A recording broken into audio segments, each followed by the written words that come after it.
The Cornell Big Red came to Lake Placid on the strength of one of the best defenses in the nation. Last night, the Big Red offense erupted for 3 goals in a 2-minute and 37-second span on the way to a 5-2 semifinal win over Harvard. A win that was nailed down by Matt Underhill, who showed why folks in Ithaca think he's an All-America candidate. Underhill had 45 saves as he brought his team back to the finals. Mike Schaefer's team going for the 10th ECAC title in school history, more than any other ECAC school. St. Lawrence is back in the championship game for the 3rd straight year. Last night, Robin Carruthers provided the offense with both goals in a 2-0 win against Dartmouth. A win that was protected by an amazing effort from goaltender Jeremy Symington, the senior stopping all 42 Big Green shots. Joe Marsh's team is trying to make it 2 straight championship wins at Lake Placid as the road to Lake Placid prepares for the final stop. It's Cornell and St. Lawrence in the championship game next.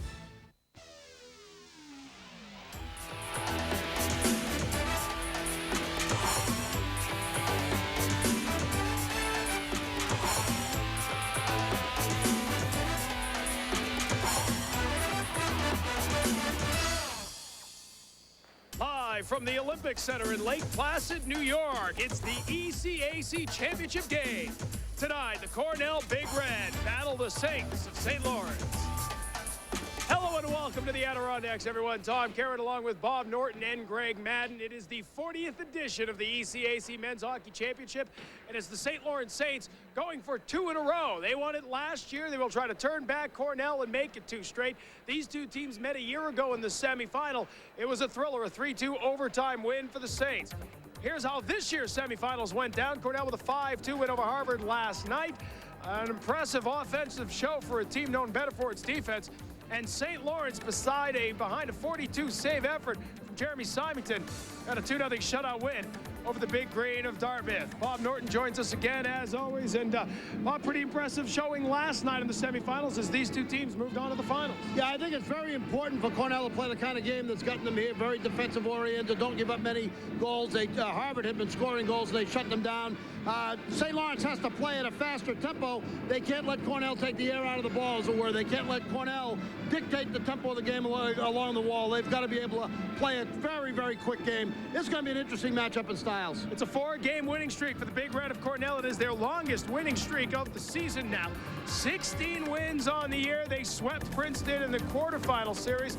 Then they beat Harvard last night. They are the best defensive team in the conference, one of the best defensive teams in the nation. But it was the offense that stunned the Olympic Center crowd last night. A 3-goal outburst in the 2nd period. It all started with a power play goal. Sam Paolini getting a piece of the Doug Murray slap shot. Stephen Bobby made it 2-0. And then David Francis, one of his 2 goals on the night, 3 goals in 2:37. That was the offensive outburst. They went on to win as Francis had 2 goals on the night, his first multiple-goal game ever. Well, they got outstanding play out of their 4th line. Shane Palahicki and David Francis played superbly out of Roseville, Michigan, played for the Springfield Junior Blues, and sometimes, you know you're living under the right stars when your 4th line makes big plays for you.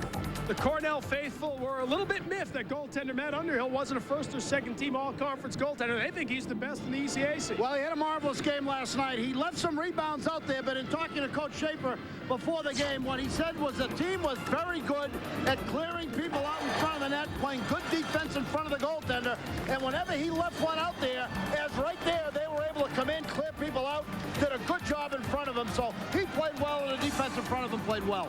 A 45 save effort for Underhill as he has a goals against average under 2 and a save percentage of nearly 93, stopping more than 92% of the shots he faces this season. It'll be a good matchup of goaltenders. Jeremy Symington was awesome last night as the Saints go to make it 2 straight. They took care of business. Dartmouth was playing very well despite having to play into overtime on Thursday against Vermont, but it was St. Lawrence taking care of business. They got 2 goals from an unlikely source, Robin Carruthers, and they got great goaltending from Symington. Well, Robin Carruthers has been a big goal scorer for them, and you know, watching tonight's game, he has 5 points against Cornell in 2 years, so he's been a factor against Cornell, of course, had that huge goal for them in the quadruple overtime against BU last year. He scores them at opportune times, and they needed him last night as it was a 2-0 win, the 19th win of the year for the Saints.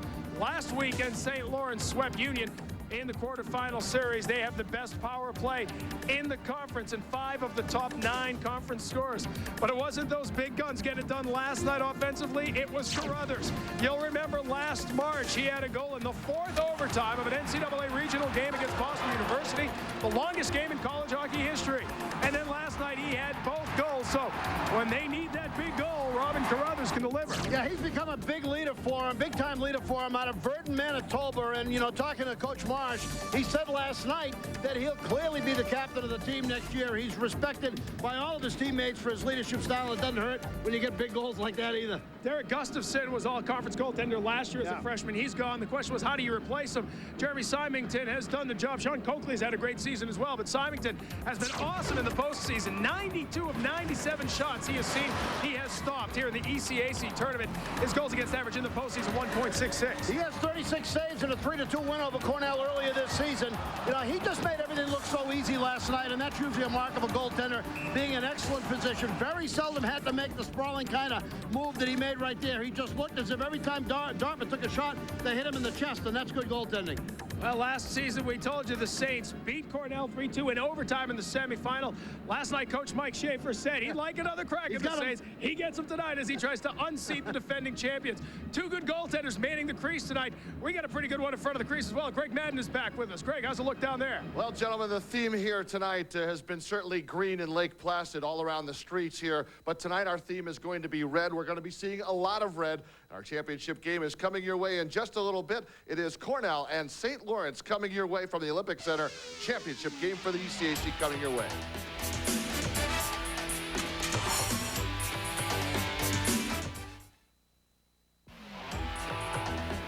Portions of tonight's ECAC Game of the Week are brought to you by iTech, the official facial of ECAC hockey.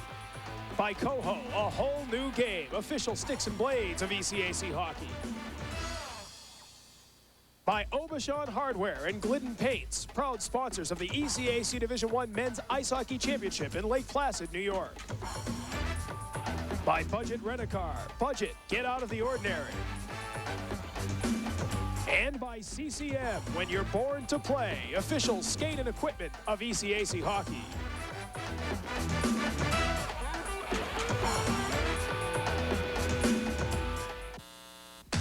The big one in paint is Aubuchon Hardware. Aubuchon Hardware, doing it right. Tired of the colors in your house, or are you just looking for something new and exciting? At Aubuchon's, we've created a color palette for you to create whatever your mood is. You can now choose a feel for a room by selecting from one of the 4 moods. All colors within a mood are designed to coordinate with each other. It's easy. Use your inspiration and turn your dreams into reality at Aubuchon's. Aubuchon Hardware, the big one in paint. There's an Olympic mountain with the highest vertical drop and North America's fastest ride to the top. Whiteface Lake Placid. Cool mountain. Warm gondola. Oh my. There's a winter resort with crackling fires, twilight sleigh rides, and ski town nightlife. Whiteface Lake Placid. Real town. Real mountain. Oh my.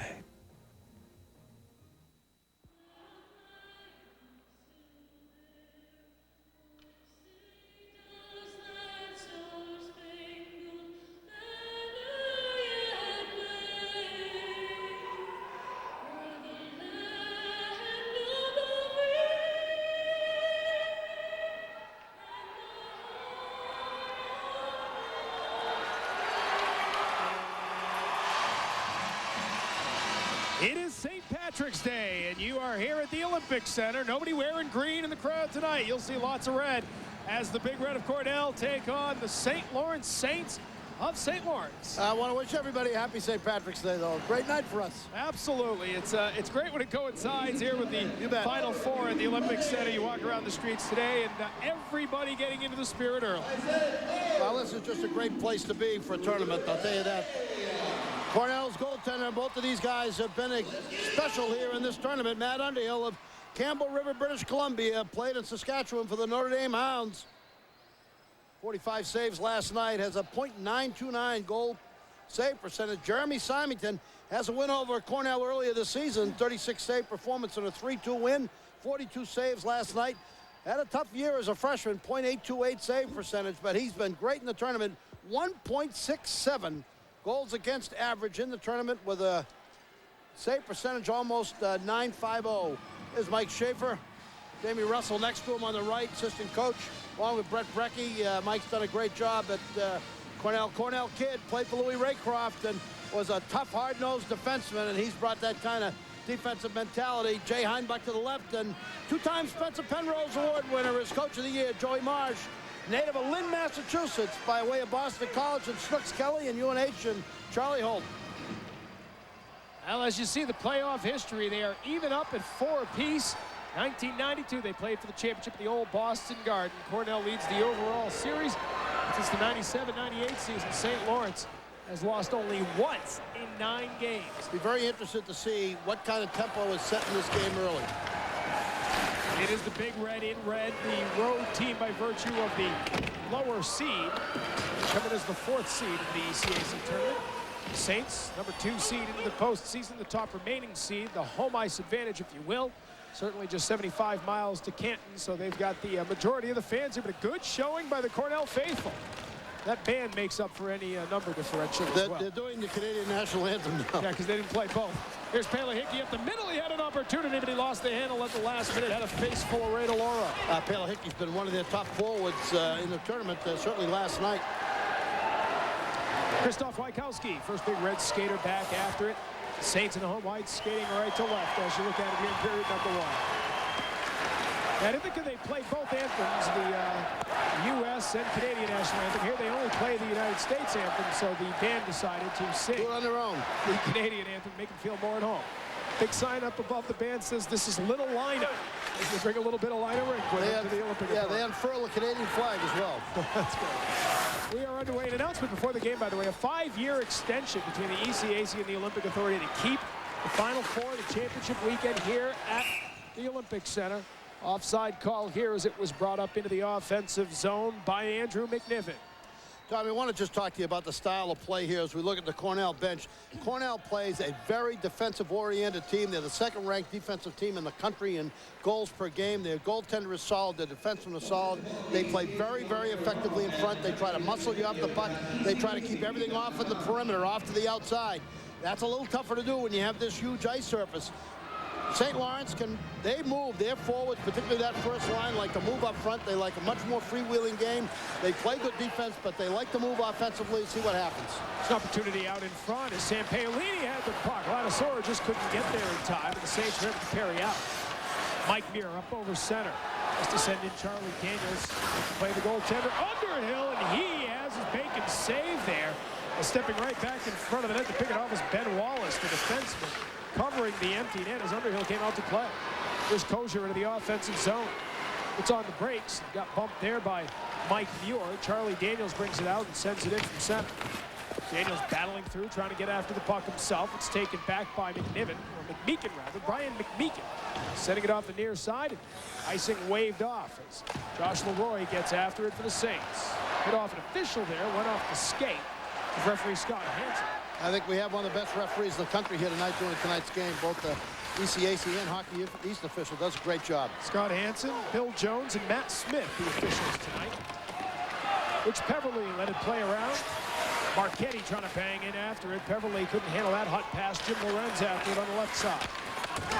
Lorenz tied up on the wall. Puck comes free. Marchetti trying to get in after it. He's tied up in back there by Doug Murray.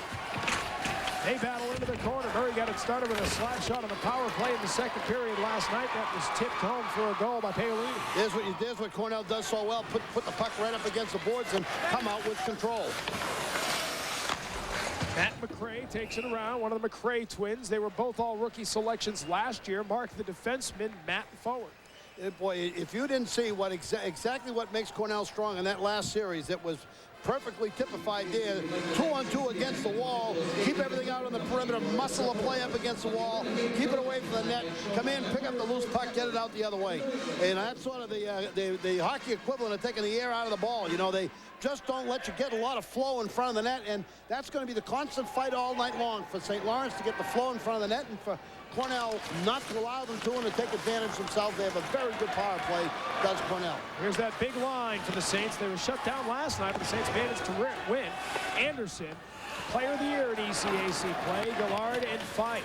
Yeah, Anderson has 16 points in ECAC tournament play in his career, and Gillard has 18. And Gillard was the conference's leading scorer this season with 55 points. Anderson, as we told you, the Player of the Year. And Fife, pretty good third man on that line. He has, Anderson has 6 career points against Cornell. Puck down into the corner. Fife tied up there. Battle continues. Larry Pierce trying to poke it away. He does. Comes around behind the net for Mark McCray, the defenseman. We've played 3:40 here in the first period. We are scoreless. Mark McCray fires it on net. Symington the save. Rebound came out in front. It's an offside call. It'll come out to neutral ice. St. Lawrence had a great year. When you look at this team, we see Eric Anderson there, and what consistency that those 3 seniors have had. Anderson, 10 goals, 14 goals, 16 goals the last 3 years. Gillard, 10 goals, 14 goals, 19 goals, and Fife, 13, 17, 15. That's a mark of consistency. Fife, by the way, has the best career stats against Cornell if you consider goals and assists. He and Anderson both have 6 points, but Fife has 3 goals and 3 assists. So I think that when you watch these games and you watch this team play lately, Carruthers is the guy you have to look at in crunch situations. Give me an icing call there. Icing call right there. We showed you the graphic in the open. An amazing shutout streak going for the Saints right now. 4 minutes deep in this one, so they've got more than 153 minutes of championship play at Lake Placid without giving up a goal. They had the shutout last night in the semifinal, a shutout last year in the championship game. That was Derek Gustafson in net. And then you tack on the overtime they played against Cornell in the semifinal last year in the last 15 minutes or so of the third period. More than 153 minutes in the 1980 rink without giving up a goal. Left wing circle draw to the right of Simon. Then it comes back to Mark McCray. He finds a seam, he fires it, and it goes up into the seats. So we'll take a timeout here. We are scoreless in the first period. 2 goalies who had great games last night. Pitching shutouts in the early going here tonight.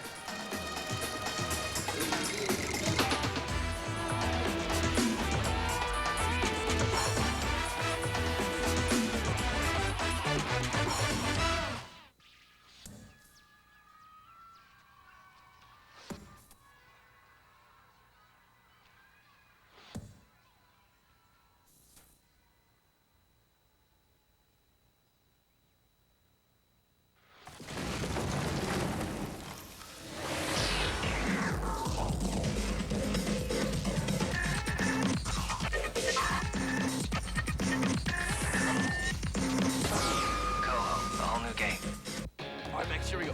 And cheese. Come on, come on, come on, come on, come on. Come on, Maxie. Come on, jump. Max.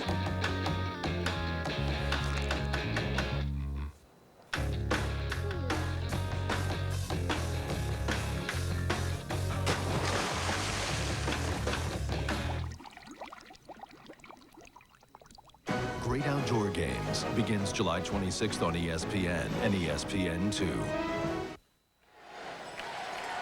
Welcome back to the Olympic Center here in Lake Placid. Cornell and St. Lawrence scoreless in the very early going. 4 minutes and 4 seconds gone. Tom Caron, Bob Norton, Greg Madden with you tonight. The final game of a wild ECAC season. The Saints played for what everyone thought they would play for in the preseason. They were #1 in the coaches' poll, #1 in the preseason media poll, but it was a long, hard road to get here. Dominic Moore scored a goal in overtime to win the consolation game for Harvard. Congratulations to the Crimson, by the way, a winning record in the second year to Mark Mazzolini with that win today. So the first penalty of the game, and it goes against Ryan Glenn. High sticking, and it's going to put Cornell on power play, and this is where Cornell, you know, they don't score many goals, but they're pretty tough in these kinds of situations. As Glenn gets the stick up, high sticking call, not much question about that. Sort of an inadvertent high stick through the contact play, but you have to control your stick at all times, and there's just no question. Referee Hansen called that penalty right off the bat. 21% of the time, Cornell scores in power play situations. 13th in the country. They've only given up 2 goals against their power play all year long. They're 2 for 12. Cornell was 1 for 3 last night on the power play in their semifinal win against Harvard. St. Lawrence killed off all 3 penalties or power plays that it faced last night. Cornell's 2 for 12 against St. Lawrence in the 2 games they've played this season. St. Lawrence in shorthand. 1 for 11. 2 for 12, same thing. Here's Vesey on the power play. He comes in, broken up as it came through, batted out of the air, and kept in nicely by Murray. He had a power play assist last night. Anderson has lost his stick. So good play by DeRozier. He clears it out of there. First-team all-conference defenseman, Matt DeRozier, plays it away. 3 players named to the first-team all-conference roster. St. Lawrence had Anderson, Gallard, and DeRozier on that first team. Gallard also named best defensive defenseman. Led the league in scoring and best defensive defenseman. 55 points. Must have had a good plus-minus. Bobby had it on the left side. He gets it back now. Big Stephen Bobby finds a seam, gets to Mark McCray. His shot goes up into the seats. I think Carruthers got a piece of it. Yeah, that was a nice block by Carruthers. They worked the puck inside and finally swung it weak side to McCray. They tried to delude St. Lawrence into thinking that they were going to be over on the strong side of the formation, which is where all the players are. You see the overload over here. That gives them an overload on that side. They're going to try to slip it off over here, and they're going to get the sliding block by Carruthers. Nice play. Nice play by Carruthers. See, what you're trying to do there, Tommy, is get them to sort of shade over toward that overload where you get 3 guys and then try to slip it weak side. They slipped it weak side, but Carruthers alertly came back and made that play on the weak side of that power play. Battle for the car in the right wing circle. Easy for me to say. Bobby working it on the wall. He's badgered by Ray DeLauro, and he clears it out. A little help from Gallard, who came back. Ray DeLauro played right around the corner here at the National Sports Academy. Bob Norton walked by today on one of his infamous 3 miles walk around the lake. Left wing side, it is Murray who gains the line. 43 seconds remaining in the power play. He gets it down to Sam Paolini. Paolini tied up well by DeLauro, but Cornell keeps the puck. Bobby looking, plays it wide to the left. In front, Mark McCray with it again. It's blocked right in front of Anderson. Got it here. He tries to break out short-handed. Great play there by Murray to keep it in. Now a hard clear will get it up the length of the ice. Tired group of penalty killers. Peel off the ice there. DeLauro getting it done. I had a chance to talk to Timmy Burke the other night, director of scouting for San Jose, who owned Murray's rights, and they're very pleased with Murray. They like him. He's a big, strong defenseman, and he certainly played well in this tournament. 8th round pick of the Sharks in 1999. Vladisor fired it through there. Final seconds winding down. They bring it up from the left in front. Mark McCray, the stop made. Rebound out there, and it's cleared away. Length of the ice. It'll be on net. Just wide, and it will be icing. With 13:30 to go here in the first. Well, you know, that's a situation where I thought both teams played exceptionally well. Cornell moved the puck around smartly in power play, and St. Lawrence came up with some big plays, particularly over on the weak side. Here's St. Lawrence. Cornell's just going to try to move the puck inside. They're going to get that quick shot off, and Simonton makes the same puck. Just lays there. No one can convert it as Larry Pierce converted forward from defense. What happens on this play? Look at, oh, that's a nice play by Simonton. I don't know whether he knew he had it or not, but that's one of those saves that comes from being in good position, as Wachowski was camped right next to the goal mouth. There's McMeekin firing it on, and again Simonton makes the stop and he holds on. We talked a lot about it last night, Nordy, and the thing you notice about Simonton is that you don't notice him a lot. He's always in position. He squares himself well to the shooter. He does make a lot of those acrobatic, spectacular saves, but he always seems to be in position. He takes him off the chest. He takes him off the pads. He makes the stops. Well, we talked about Dartmouth hitting him in the chest all night, and that's it's good positioning for a goal. That's right. Well, you're not giving him anything to shoot at, and you know, the shooter fires the puck in the net, and he's got it blocked effectively and hits in the chest. Talking to Joe Marsh this morning, and said it was a tough decision, even up to last night, which goalie to go with. A bit of a rotation throughout the season with Sean Coakley and Jeremy Simonton. Both very good goaltenders. Last year, if you remember, until Gustafson really took off mid-season, they went with a 3-goaltender rotation. Very rare. Well, Coakley had played exceptionally well against Dartmouth and had a goals against average under 2. Icing here, the call.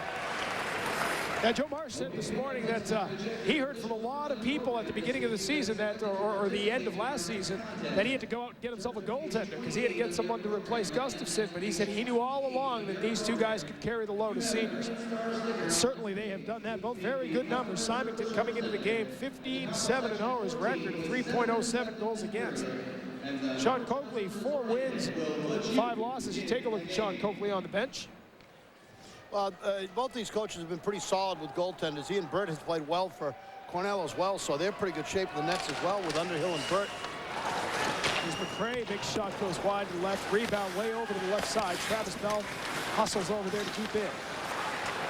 Ladisor has room. He fires it on net. Glove save there. Simonton holds on. That's the whistle. Since the power play, Cornell has had the best of the offense as they were able to keep the power play in the St. Lawrence end, and from that point, they've just kept that momentum up. And 12:40 remaining, Cornell getting the best of the bids here. As we see Simonton again, they do a nice job wheeling that puck, get it by the hash mark, snap one off, and Simonton again cherry picks that with the glove. Good job inside by Simonton not to leave a rebound in front as Cornell's right in front of the net. Mark McCray keeps it on the left side. Paolini trying to get around Ali Skelly. Skelly lost his stick in the battle. Here's Kozer up to the doorstep. Poked off his sticks by the goaltender, Simonton. Rebound over to the near wall. Lorenz is there. He will clear it out. With the on nets, no icing there. Had to get out of the zone quickly once the player lost a stick. Well, St. Lawrence can't like the tempo of the early part of this game. They're spending too much time in their own end, and Cornell is keeping them hemmed in, and they're not able to generate much offense when they get down Cornell's end of the ice. So I would say if you've talked about the first half of the period, it is gone. If you talk about game plan, the way that Cornell would like it to go, St. Lawrence not able to establish their Anderson, Gillard, Fife line. And then you have Russell Bartlett, Blair Clarence, and Robin Carruthers. They haven't been able to get much going either. Joe Marsh, 304 career wins at St. Lawrence. He won his 300th game against Cornell back on February 23rd. St. Lawrence swept the season series from the Big Red, went to line of rink against one of the best defenses in the nation and scored 6 goals in a 6-3 win on January 27th. It's a bit more closely fought battle when they played at Appleton, a 3-2 win for the Saints. Who did he take over for at St. Lawrence? That's before my time. Come on. Who did he take over? Mike McShane. Mike McShane, right? Mike McShane went to Mike McShane went to Providence. Mike McShane and Joe Marsh coached together at New Hampton School. We will take a timeout right here. We are scoreless in the first. It is the 40th ECAC Championship. Joe Marsh trying to lead his team back to the Whitelaw Trophy. Varney Adams knows his new Tight-Lice GT irons. He knows their multi-material shafts of steel and graphite are totally unique. He knows that's why they're the only irons ranked #1 in both distance and accuracy. Still, he wonders what this winner of 8 majors will have to say.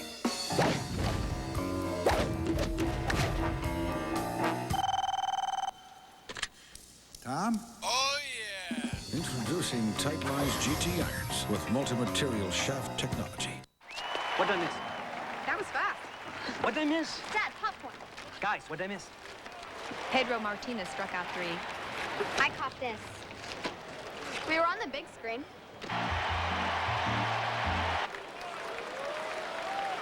Did I miss anything else? Yeah, my nachos. For tickets, call 617-482-4SOX or log on to redsox.com. Hey, take a look at Eric Anderson, the ECAC Player of the Year, a first-team All-Conference selection, and a Hobie Baker finalist. Of the 10 Hobie Baker finalists announced 2 days ago, 3 of them from the ECAC. Kent Huskins, the defenseman from Clarkson, and Jeff Hamilton of Yale, also on the list of finalists, the second time for Hamilton. He was injured on February 16th at Brown. Missed the rest of the regular season, the final 5 games of the season, but he returned for the quarterfinals in a big way with 2 goals and 3 assists in the 2-game sweep of the Skating Dutchman of Union. Scoreless here. We've played just over 8 minutes of the first period. Puck back in the Saints end. They get it started 3-1. Cornell out shooting St. Lawrence so far. Make it 3-2. That one comes in from center ice. Mike Gillard trying to make sure Matt Underhill is keeping attention in this one. But that's why I say that this game so far has favored Cornell. If Cornell can keep, they're not too concerned about their shots. They don't score many goals anyway, notwithstanding what happened last night. But if they can keep the other team's shots down and sort of take St. Lawrence's offense out of the game and give them a chance to take advantage of power play and take advantage of the offensive opportunities they get, that's fine with them. Now the top line out there gets an offensive zone draw. Anderson, Gillard, Fife across the top. Leroy and DeRozier on the back. It is Francis who takes it and takes off. David Francis, 2 goals last night, his first multiple goal game of his career. As a junior, he had 3 goals coming into the game, 7 goals in his career in 3 years. With the 2 spot last night. Here's a shot long way out. Underhill with the save off Mike Gillard. Lawrence battling it around Powell. Behind the net. Here's Murray digging it out. Murray gets it up near side. Francis. David Francis over center. Sends in Palahicki. Palahicki behind the net. That's the battle with DeRozier. DeRozier sends it down to the ground as the battle goes into the corner. Left wing side. Whistle blows. 11:01 our time remaining here in the first. As the St. Lawrence Saints try to make it a repeat, try to move on to the NCAA tournament. Pretty common knowledge that there's really no other way to make it here. You got to win this game to get in. Won't be an at-large bid. The only team that could possibly get an at-large bid would be Clarkson, and they're really behind the 8 ball after losing the quarterfinal series to the University of Vermont. And then the happenings in the Hockey East tournament didn't help me. The Providence winning last night, as I understand it, really was a big blow to Clarkson's hopes, because it'll keep both Providence and Maine ahead of Clarkson in the ratings power index. There was a chance, they believe, that Providence with a loss might have slipped down below. Left wing circle draw cleared out by the Saints. Cornell gets after it. It is Wallace who gets there first. No icing as he pulls around. Just 9 minutes gone here in the first. Puck out of neutral ice. Carruthers is there. He plays it back. Deloro up the center, dumps it left side. Comes around behind the net. Underhill back to play, and he leaves it there. McMeekin played it up on the wall. Deloro hustles over to keep in. Shot comes in from the doorstep. It was Marchetti who sent it just wide. Now the rebound there. Bartlett scores! Russ Bartlett, Johnny on the spot, makes it a 1-0 lead for the Saints.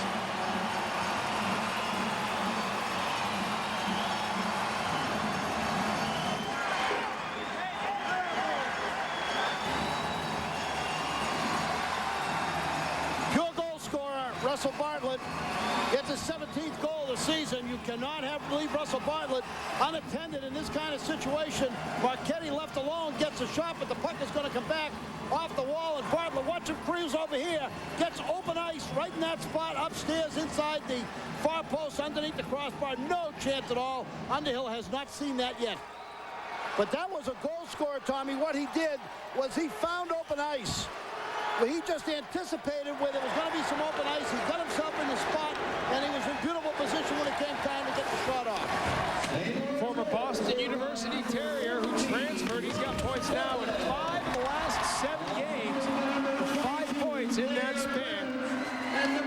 Out of Wyndham, New Hampshire. Transferred over from BU. Had to sit out last season. Now a junior.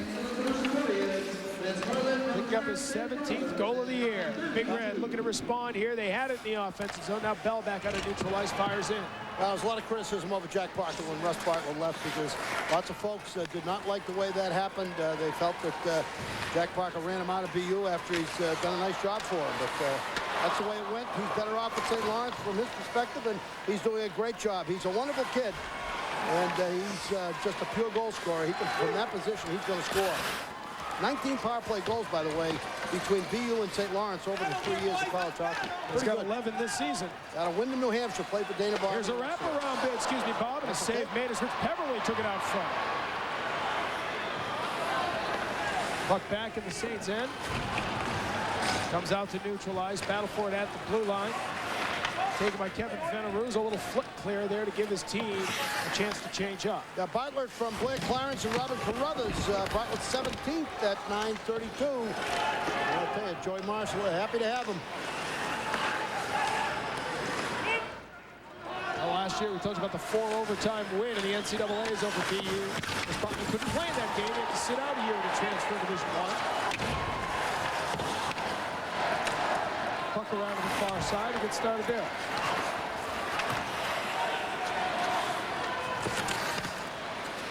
At center ice. Taken on the right side. From St. Lawrence's perspective, getting that first goal, getting the lead up on Cornell was a big-time play for them, because Cornell had the tempo going its way.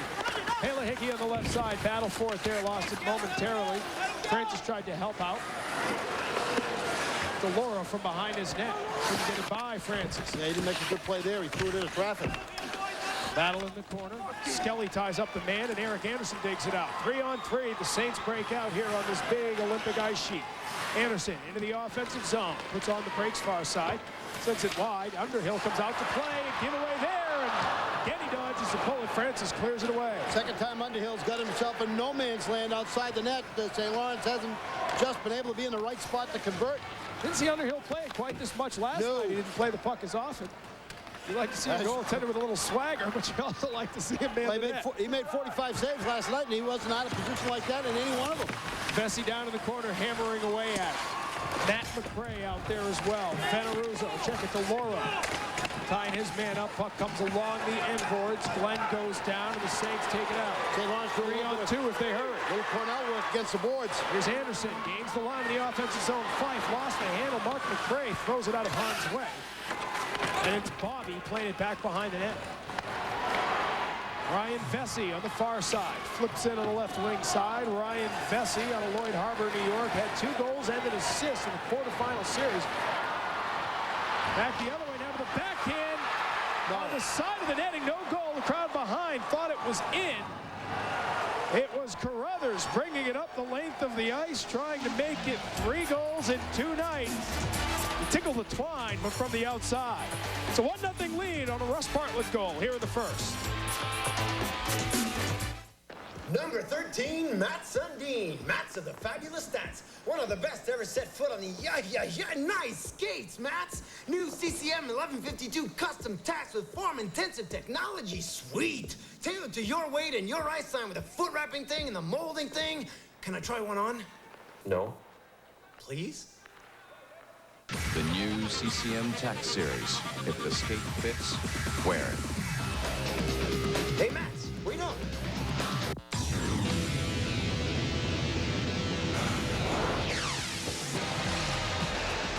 The road to the Frozen Four runs through Worcester, Massachusetts, as Boston University hosts the Division I Men's Ice Hockey East Regional, March the 23rd and 24th at Worcester Centrum Center. For tickets, call 617-931-2000. That's 617-931-2000, or log on to ncaaIcehockey.com. Earlier today, it was announced that the Olympic Center will be the home of the ECAC Championships for 5 more years. This was the last year of a 3-year deal. 9th year that it's been here at the Olympic Center, and it's a great home for this tournament. It's going to be home for a long time. Saints back in the defensive zone. Bartlett, who has the only goal of the game, gets it started with a Blair clearance just out of his reach. They call it icing. Nobody touched it as it came through. Yeah, he was trying to hit the left wing side. He just got that puck up in the air. No chance at all to convert that pass. As Bartlett, he might have been better off trying to make an indirect pass, but I think he was worried about putting the play offside. So it was one of those betwixt and between plays. 6:42 remaining. St. Lawrence leads 1-0 on Russell Bartlett's 17th goal of the season, with assist of Blair Clarence and Robin Carruthers.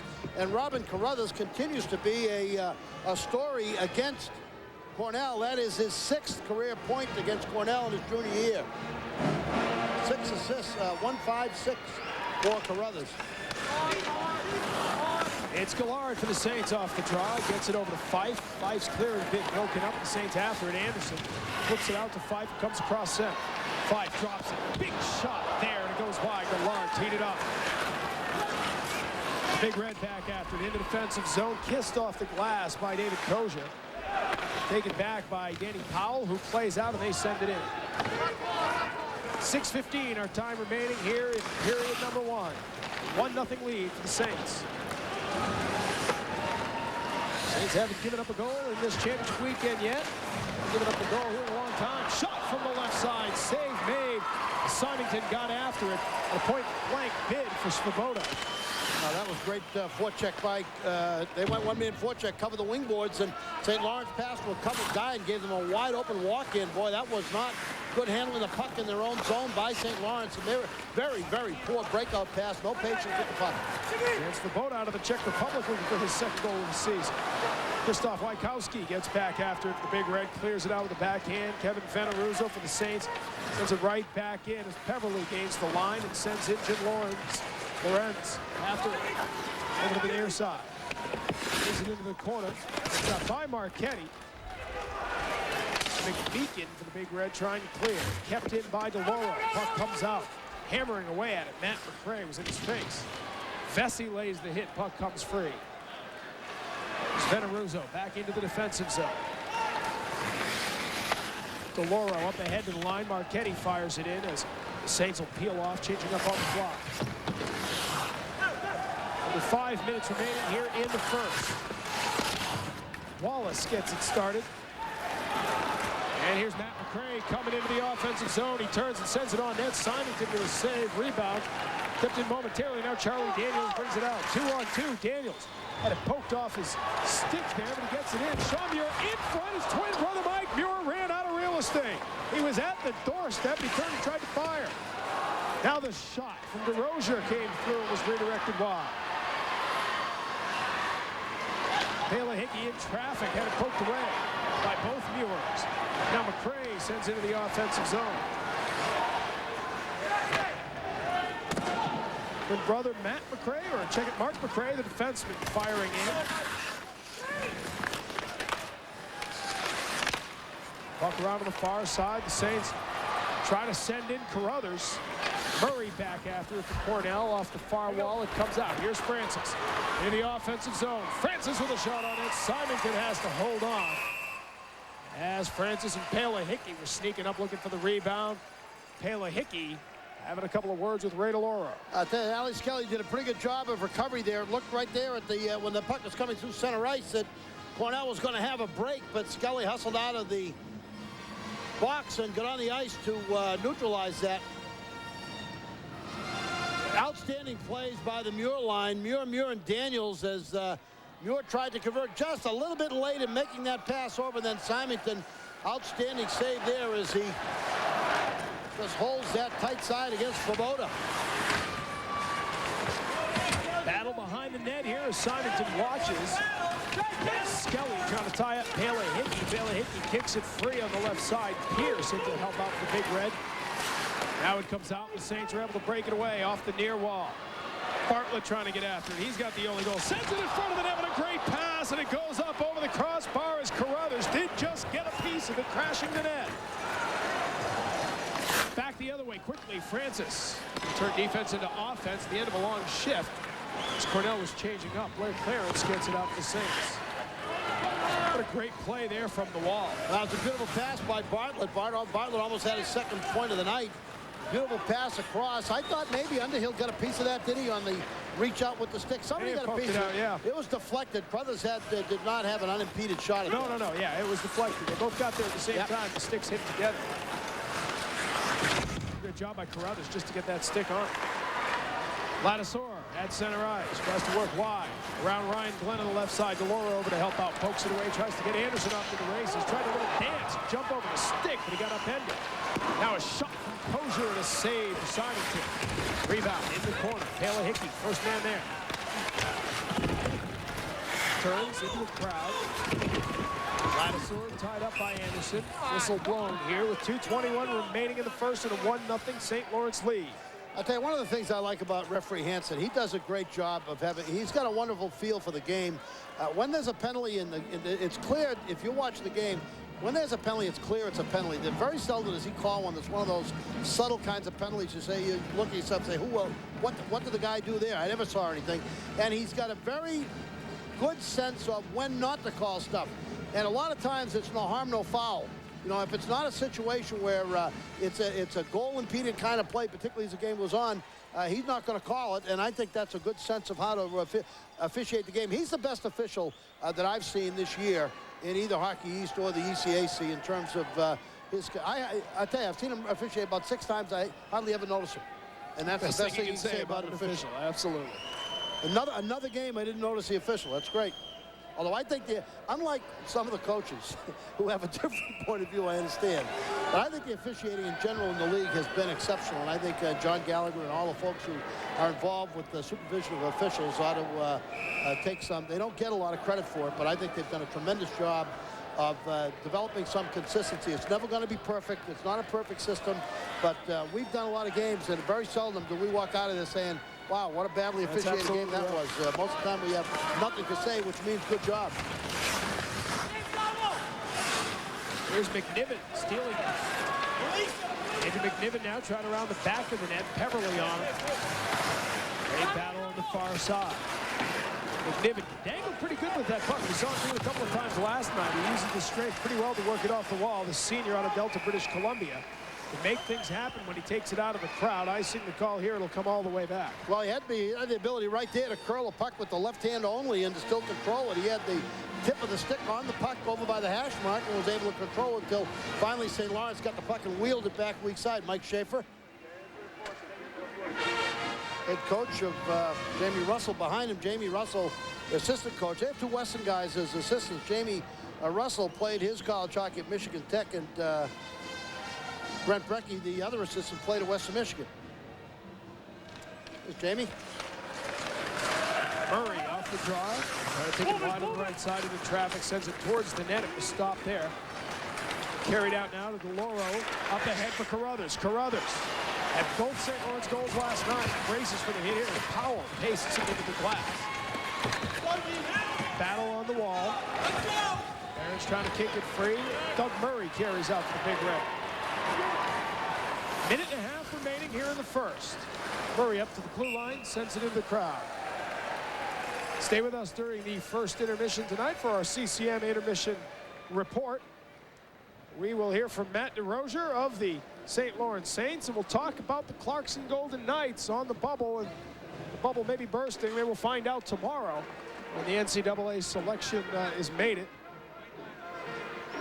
You see that last series down to Cornell's defensive end. Once again, 2-on-2 against the boards. Murray just standing off, waiting to find a loose puck. Loose puck shows up, bang. Murray's got it and gets it out of the zone.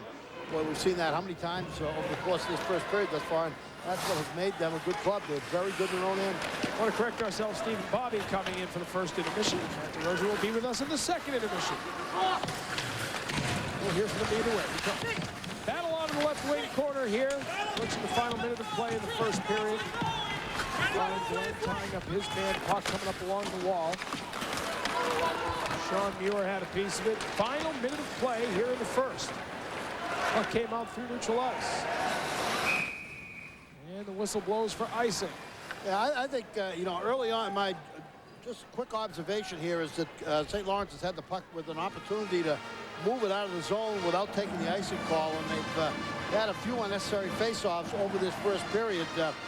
You know, you don't want to get into a situation where you allow this Cornell team to lull you to sleep with the pace of the game, and with the exception of the goal, I think that the pace of the game so far in this period has clearly favored Cornell. And once again, when you have a couple of icings in the last series, you're sort of playing into that, back with a face-off in your own end. And, you know, they have the lead, but I don't think that this tempo at this time favors St. Lawrence. It favors Cornell. Saints with only 6 shots on net. There's a bit right there off the draws. McNiven and Wykowski go battling in for the rebound. I think it was McNiven who got the shot away. Well, you can't lose a center in an in-zone faceoff, and that's a fundamental. And when you continue to give the team in-zone faceoffs, law of averages starts to work against you.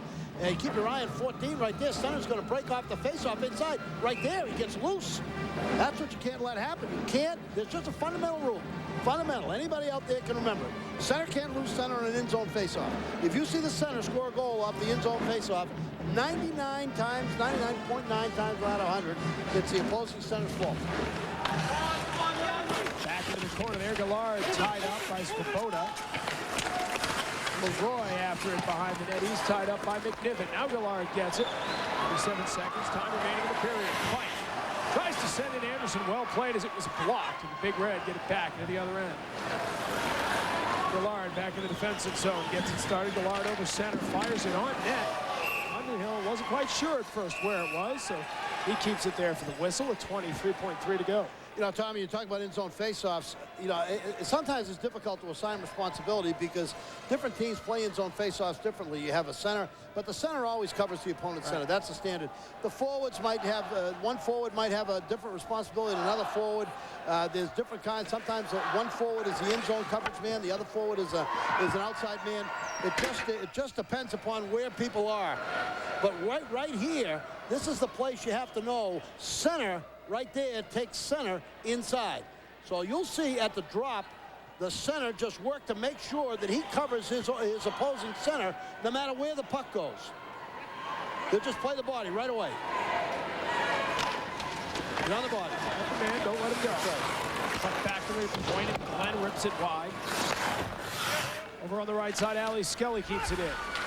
The Saints looking for some last-minute magic here, but they can't keep in there as it came out to neutral ice. Crozier at the line. Backhanded away, Bartlett. Turns back towards the net. They'll let the time trickle down on this one, and the first period comes to an end. So the Saints couldn't get a lot going on the other goaltender, Matt Underhill, but Jeremy Symington continues the shutout streak for St. Lawrence. They have now gone 169 plus minutes of shutout hockey at the Olympic Center. And thanks to Russ Bartlett's goal, they take a 1-0 lead in the locker room. Yeah, I think St. Lawrence has to be pleased that when they didn't play particularly well in that period from a tempo standpoint, they have a 1-0 lead. I think if you're Mike Schaefer, you tell these guys, hey, keep playing the same way. We're going to take advantage of one of these chances. I think Mike Schaefer, on the whole, pretty happy with his team, state of the game plan. But that's a couple of times we've seen him talking to Scott Hansen. Not sure what the beef is about. We saw him come over twice during the course of the period to talk to Mike Schaefer. But the discussion goes on. He'll go back to talk to his team now. Down 1-0 after one. As Championship Saturday continues on St. Patrick's Day at the Olympic Center. April on Nesson. Get in the swing of things this spring with 14 Boston Red Sox games on Nesson. Nesson delivers exclusive access to New England's champion John Ruiz in The Quiet Man's Quest, a 1-hour front row special. The Boston Bruins wrap up their regular season play on Nesson in April, and the Pawtucket Red Sox make their 2001 debut. And with ESPN News and Sports Desk, Nesson's got all the news you can use. It's April on Nesson. Stay tuned. It's time once again for the Quiet Man to make some noise. And this time, the Quiet Man will be heard.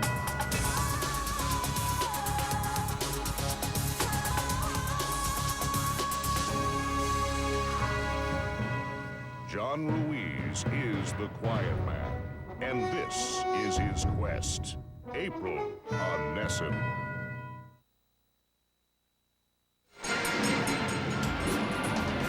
Back at the Olympic Center, Greg Madden here, joined by Cornell assistant Jamie Russell after one period of play. Coach, you probably would like to have the scoreboard more in your favor right now, but your team is looking to be playing well and doing well in a lot of the different zones. How do you and your staff see it? We're happy with the period. St. Lawrence capitalized on a good opportunity they had. We had several good scoring chances early, and Mark McRae on the power play, several good chances. So we're down by one, but we're pleased with the effort we had. The guys are working hard, so we're going to get one this period. You can just look at it and see that you're a very defensive-minded team. St. Lawrence is more the offensive side. Any changes that you'll make going forward into period number 2? No, we're going to stick with our game plan. We're a big team, physical team. We're going to keep crashing and banging and get the puck to the net and win the battles for the rebounds. What did you think early going in this game? Did you think that there would be more physical play? It seemed like the teams were kind of waiting to see what was going on early. Yeah, both teams have good size on their team, and there's some hard hitting out there, and they're strong. We're strong in our skates, so I'm sure there's more hitting to come. All right, Coach, thank you for your time. Thank you. All right, that's Jamie Russell, assistant coach with Cornell University. Let's now go upstairs to Tom and Bob. Thank you very much, Greg. And I think you were right, though. I think there was some feeling out going on in that period, and I think there was sort of an exploratory period by both teams, although I do think that the tempo favored Cornell, but they ended up down 1-0 on a Russell Bartlett goal, and we're going to have a chance to look at Russell's goal here, his 17th of the season. It happened at 9:32 of the period, and it's Blair Clarence and Robin Carruthers helping out on this one, and the puck just gets in an open area, and you're going to see on this next angle where Russell Bartlett just finds that hole right inside that far pole. Boy, I'll tell you, what a great shot that was. 17th goal of the season for Russell. And you're going to see what a great goal scorer does, and he is an outstanding call. Watch right here, right here. This is Bartlett. He's going to see this open ice over in this area, straight ahead. That's where he's going to go. Watch him find open ice. Now the puck's going to get inside. Going to shoot. Now watch right in here. Here it comes. Right in there is where Bartlett's going to find that open ice. Watch what happens. Right there, open ice. See? No reason to be there, except it's open ice. And that's what he does. He finds that big open crease, slides himself into it. The puck, I'll tell you, that happens so many times when you got a goal scorer. The puck finds him, and he just hammers it in that near side. Shots on goal, pretty even. Face-offs, pretty even. Power plays, an open for Cornell.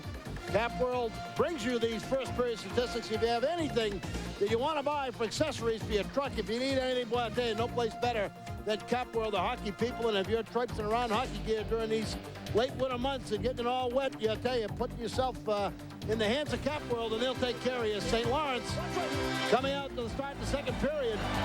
Russell Bartlett, 17, the only goal of the period from Blair Clarence and Robin Carruthers. You know, on that replay, Tommy, I mean, why would Bartlett go to that spot? You know, I mean, you look at that replay and you say, okay, why does he go there? Except goal scorers go to spots where other people aren't.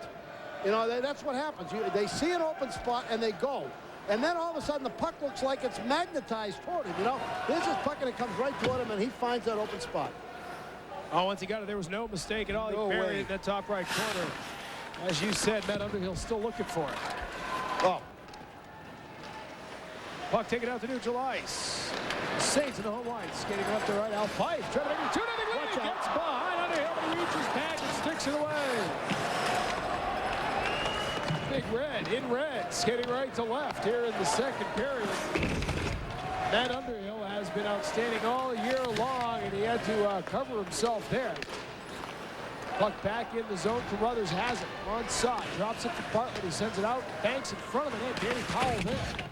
Plays it ahead. Palin Hickey picked off, fired on net. Bartlett on the rebound, but he couldn't get it by Powell.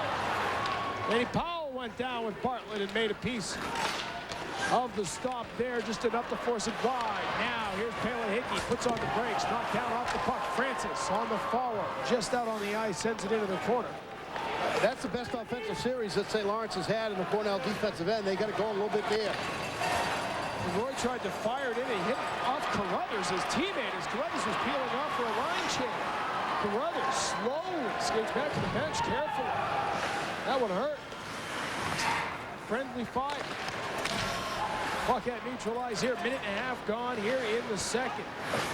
Saints leading at 1-0. They're outshot 9-7 in the first. They control the very early flow here as they continue to dominate defensively here at the Olympic Center. A shutout in the championship a year ago, a shutout yesterday in the semifinal. We should take a look at the St. Lawrence bench. And there's the goal scorer, Russell Bartlett, a native of Windham, New Hampshire. Played on a great hockey team for Exeter Academy under Dana Barban. Russell had Koch, Sheen, and Bartlett, the three stars of that team. Koch at Michigan, Sheen at BU, and Bartlett to BU and then St. Lawrence by way of BU. But boy, they were a very, very good hockey club. Loro sent it in from the wall. Still on the wall as they battle. Wykowski had a piece of it. Now McNiven back for the Big Red. Andrew McNiven will bring it back behind his own net and start it up on the near side. Svoboda was tied up by Ali Skelly, another Granite State native. Wykowski gets it for Big Red into the offensive zone. Christoph Wykowski, it went off the glove of Simonton. Ray DeLauro back for St. Lawrence. He'll start it up high. Nice move there as he tried to get around Svoboda on the second effort. Svoboda kept it away from him. Long range stop from Underhill. Poked in front now. Glenn sent it to Peverly, and it's Underhill who has to cover up. Rich Peverly's been a factor last night and tonight. You know, he hasn't scored any goals, hadn't had any points, but he's had that puck on the stick, comes across the goal mouth out by the hash mark, and he does exactly what you should do as a goal scorer. He gets the shot off on net. Little indirect hit kept in by St. Lawrence. Peverly right now get rid of that shot. Put it on the goaltender, make him handle it, and the backhand is sometimes difficult to handle. You're not expecting it coming off the backhand side. Jeremy Symington playing exceptionally well for St. Lawrence. I want to correct that, though. That's not Jeremy Symington who has that shutout streak. It is the St. Lawrence Saints. Right. Gustafson did it last year, absolutely. I'm not big on 2 year streaks anyway. I'd be much bigger on a 2 game streak. It's pretty impressive that it's in the championship tournament. Yes. Though, give them credit. They've gone pretty much almost 3 games now without giving up a goal here at the 1980 ring. That's impressive, but half of the goaltending tandem is 2,000 miles away. That's true. It's a team game, though. Underhill on the other end makes the stop, and he holds on. 17:34, our time remaining here in the second period. Derek Gustafson, the all-conference goaltender as a freshman last year. 2 of the great freshman goaltenders Well, in history might be a little bit of a bold statement, but in that 4-overtime game last year, Rick DiPietro for PU, Derek Gustafson for St. Lawrence, both opting out to go pro after their very impressive freshman season. At least pretty good. I would say pretty good at the very least. Into the offensive zone. Certainly one of the two of the best freshmen we've seen in goal in a long time in college hockey. And, what a duel they put on and all. Stephen Bobby there over center, dumps it in the right corner. Carruthers out back behind the net. They're checking it to the goaltender, rather. Symington taking the page out of Underhill's book on the other end, playing the puck. The Saints able to get it away. Everybody knew about DiPietro, but I think that Gustafson snuck up on people last year. Certainly established himself to yield on. Tremendous goaltender. Well, again, it was a 3-goalie rotation at the beginning of the year before they realized just how good Gustafson was. Charlie Daniels behind the net now got a piece of it. Eric Anderson out there in the middle of a line change. Daniel is still out at the end of the shift. Anderson and Fife come off. Anderson is limping off the ice. Eric Anderson, the player of the year, is limping off, putting no weight on the left skate at all. Now they've got Gallard sent in on the left side. He centers it here. Clearance, he scores! Lightning strikes as the Saints moving quickly up the ice and get a 2-goal lead.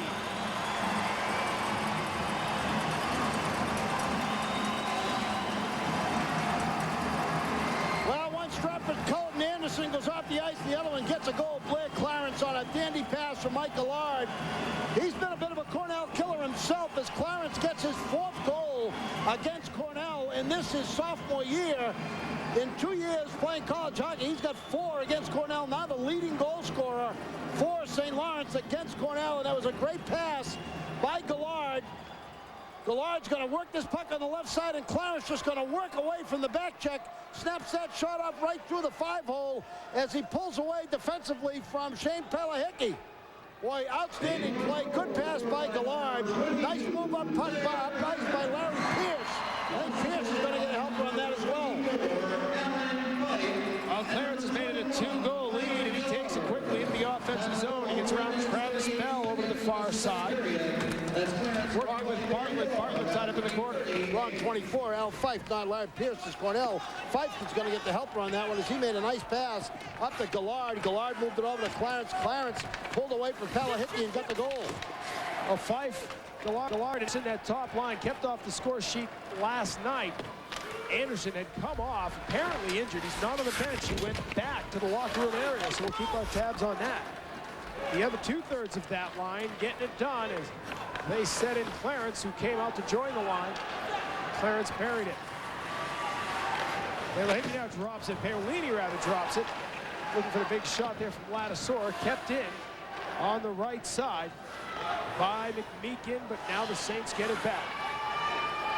4:40 gone here in the second period. Look at Fenaruzzo. Big slap through center. Marchetti tried to get a piece of it to avoid the icing. Doesn't happen. We get a stoppage in play. The Saints leading it 2-0. Russ Bartlett scored in the first, and Blair Clarence, his 11th of the season, has made it a 2-0 lead for the Saints.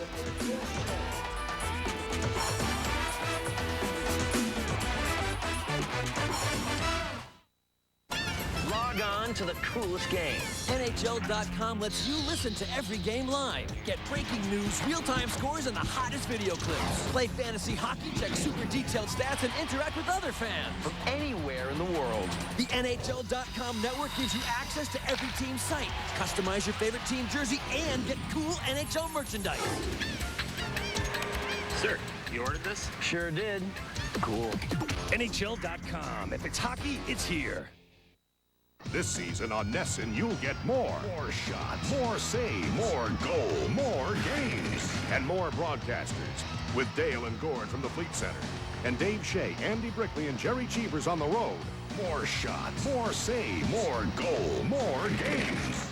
Nesson delivers more Bruins hockey, 1/2 hour more.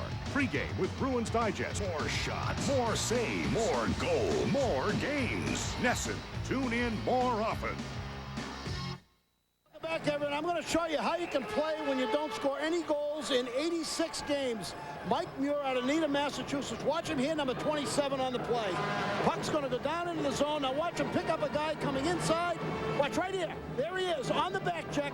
Cover hovering in front of the net, covers Ladisor, puts him in the cage. No penalty called. Great back-checking effort. Mike Muir, 86 games, career games, no goals, 6 assists. Valuable member of the team because he plays defenses and covers, and so does his brother Sean, and so does Charlie Daniels on that line, and Coach loves him. And that's the reason he loves him. That was a guts-out play. Coach Marsh likes those kind of guys. That's the way he played. No goals, good back check. We got a penalty here. Interference. 9:47 remaining in the period. It'll be an interference call on who's heading to the box. I think it's going to be against Murray. Yeah. We'll have to wait and see. It is Murray. Coach Shaver doesn't like the call. Neither does Brett Brecky, is to his immediate right. Murray's going to go off. 2 minutes for interference. And St. Lawrence goes on power play again. Once again, you get one of the top power plays against one of the top shorties. He didn't play the puck. That's a good call. That's obstruction interference. Boy, there's a perfect example of obstruction interference. That's a great shot because you saw Murray stop having any intent to play the puck. You know, that was a loose puck where he's, you know, just from that angle, you see he no longer had an intent to play the puck. He played the man, and that's obstruction interference. You can't do that. Off the draw, it's kept in by Fife. Fife comes over to the wall. Anderson knocked as he got the pass away. DeRozier has it left side. Bartlett. Oh, not good. Trying to flip it back to DeRozier, but maybe that's a case of the extra wide surface playing in a bit, as DeRozier had to get over from the wall and he couldn't get there in time. This is a huge power play for St. Lawrence. A 3-0 lead is a huge lead in this game. Anderson in the offensive zone now. DeRozier rips it through. Bartlett got a piece of it, but it went about 18 rows up in the air as it was touched there, I believe, by McMeekin at the same time. But this is what Russell Bartlett does. You know, he finds himself open ice in front of the net and then creates havoc. DeRozier is very good on the point with the puck. He has 25 assists this year, 58 career assists, 15 goals over the last 2 seasons. And Cornell, you talk about one of the top shorthands in the country. You're going to have those kind of streaks when you kill those number of penalties in a row, when you're only giving up goals 10% of the time. And they certainly are playing well here in shorthand situations as Bartlett tried to get that deflection right in front of the net. Back after it, Bartlett in the corner. Poked off his stick, but kept in the zone. Fife has it left side. Bartlett up top. DeRozier fires it wide to the right. Rebound out in front. It was blocked. Mark McCray stopped Gillard's rebound. Yeah, Gillard had a tough shot there, Tommy, because he was a left shot coming off that left side. Just didn't have much room to shoot the puck. Goaltender had that near side shut off pretty well. Anderson gets it across to Gillard, but offside. Bartlett had a full head of steam, and Gillard had to sort of kick it up to the stick to get it in. The pass was a bit behind him. Now 55 seconds remaining in the power play. St. Lawrence is going to change groups. That number 1 group just didn't get much of a chance to get many shots on goal. The one chance they had was a deflection by Bartlett over the glass from behind. 8:42 remaining in the second period. St. Lawrence has a 2-goal lead. Russell Bartlett at 9:32 of the first period. His 17th from Blair Clarence and Robin Carruthers, and then Blair Clarence, his 11th in the second period from Mike Gillard and Alan Fife. Down to the corner, nice clearing bid by Danny Powell, but it comes up out of play. So we'll do it again, just inside the blue line. Danny Powell, their captain with the Cornell Big Red. Sometimes you're reminded that it is only hockey, and Danny Powell going through a tough time. Last Sunday, his mother passed away. He left the team in the quarterfinal series and went home. She had been battling cancer for a long time and went home to be with her in Calgary. She passed away, and the captain came back this week. His father had passed away when he was a sophomore at Cornell, so certainly keep him in your thoughts and prayers here as Wajkowski tries to get one back in the Big Red. Krzysztof Wajkowski lost the handle, might have been poked off his stick. I think he had on the follow. DeLauro was on him. He had a roller, Tommy. He had a roller, and he never could control the roller as he came in the front of the net. DeLauro might have had a piece over there in the corner before he started to make that move to the net, but he just went to the forehand and lost the puck.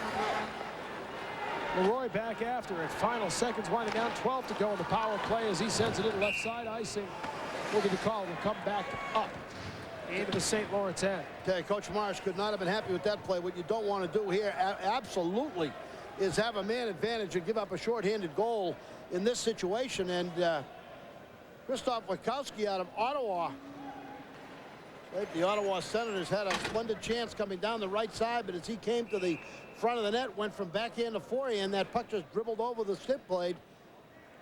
Little libation there for Coach Marsh. Relatively quiet St. Lawrence group of faithful here at the Olympic Center. Cornell has kept it a relatively quiet game, but it's a 2-0 deficit. 7:55 remaining here in the second period. Down a man, but an offensive zone draw here for Ryan Vesey. 8 seconds to go on the kill. They get it back up and keep it in here. Bobby just fires it in deep. Clarence in traffic to check it. Marchetti. Vesey picks it off on the wall. The penalty has come to an end, so Cornell has killed off 2 St. Lawrence power plays tonight. And that was a great shorthand, one that they had the best chance of the whole series on shorthand. That's right. Marchetti out behind his net, gets it away from Stephen Bobby, takes it up on the far side, puck loose at center ice. Clarence gets over after it. Bobby tried to reel him in from behind, and a hit there, and a penalty. Whistle blown. So Cornell, down by 2 goals, is at to kill off 2 Saints power plays, and the best power play in the conference is going to go back on the man advantage when we come back to the Olympic Center, where the Saints are up 2-0.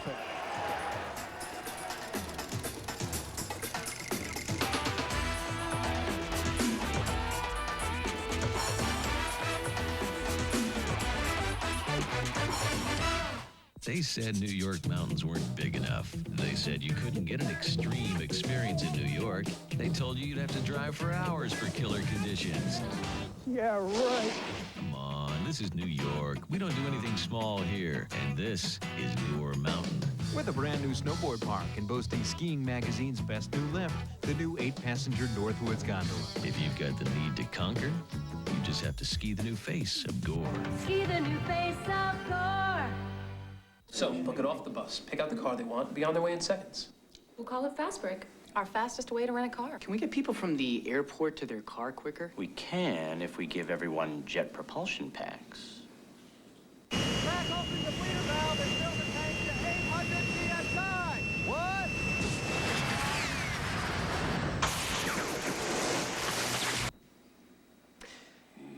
I like the Fast Break idea. That's a great idea. I like that one. Okay, let's go with that one. Wow. Welcome back. A holding penalty on Stephen Bobby. Yeah, he had to stick on in the beginning, Tom, but this is not the call. But when he wraps the right arm around Clarence and takes him on a WWF trip to the canvas, that's a penalty.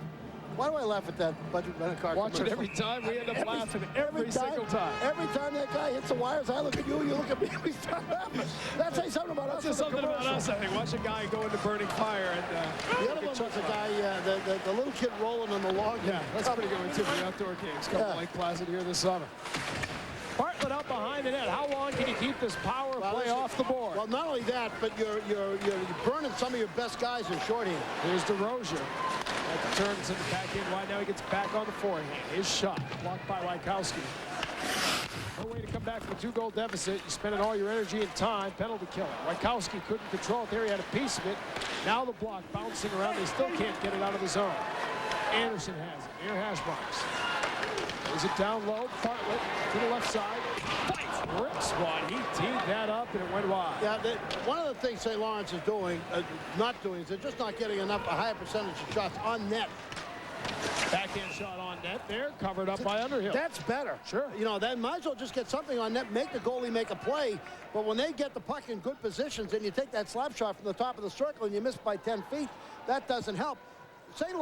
Lawrence is troubled by Cornell's shorthand. They're hesitating on their passes and puck movement, and that's a death when you have the puck in the zone, because when you hesitate on puck movement and passing, you just help the defense because they just don't have to move very much. Gillard has his puck at the top of the circle and just unleashes one, misses wide right. And that's the kind of one you just got from that position. You have to put that puck on net. That one there is on net, and now you have the situation with Gillard coming to the front of the net with a chance for a rebound if the puck was loose. 6:29 remaining in the period, 1 minute and 9 seconds in the power play. 2-0 St. Lawrence leads. Puck back to Leroy. Plays it over on the right side. Lorenz drifts up top. Midway through the power play, Lorenz tried to find DeLoro streaking up from the point. They have 2 guys standing in front of the net. When you have 2 guys in front of the net, shoot the puck on the net. Mark McCray can't keep control as Lorenz stepped up to get a piece of it. Now he gets attacked. Charlie Daniels. Jim Lorenz, son of former Buffalo Sabre and Bruin Jim Lorenz. Shot comes through there, and it was tipped as it came through, went high. Nice block by McCray. Jim Lorenz Jr. there on the far side. Plays it down to the corner. Badgered by Mark McCray, and finally Cornell able to clear it out. They're going to get out of there. A long penalty kill for that group. Well, when we watch them, though, you can see why they're as good as they are nationally. These guys almost picked that one off, coming right through the middle of the ice. They'll call it a hand pass as he gloved it out of the air, and the next man to touch it was Larry Pierce. Well, that's Cornell a hand doesn't pass. like it. Well, it's a hand pass. Sure. I mean, Went from no a hand to a different player. Yeah, you don't have to direct it. If it goes off your hand and it goes to another player, that's a hand pass. And he knocked it down. It was a high clear. Actually, it was a good spot was Taylor Hickey there because he was in position looking to sit on it as one of those clears down through the middle. He got up in the air, knocked the puck down in front of him, picked up. That's a hand pass. You got to be the first player to touch it on the stick after it's your hand. That was not the case. Neutral zone draw, 17 seconds to go in the power play. Larry Pierce able to send it all the way down low. Ryan Glenn pushed St. back. Allard has to turn.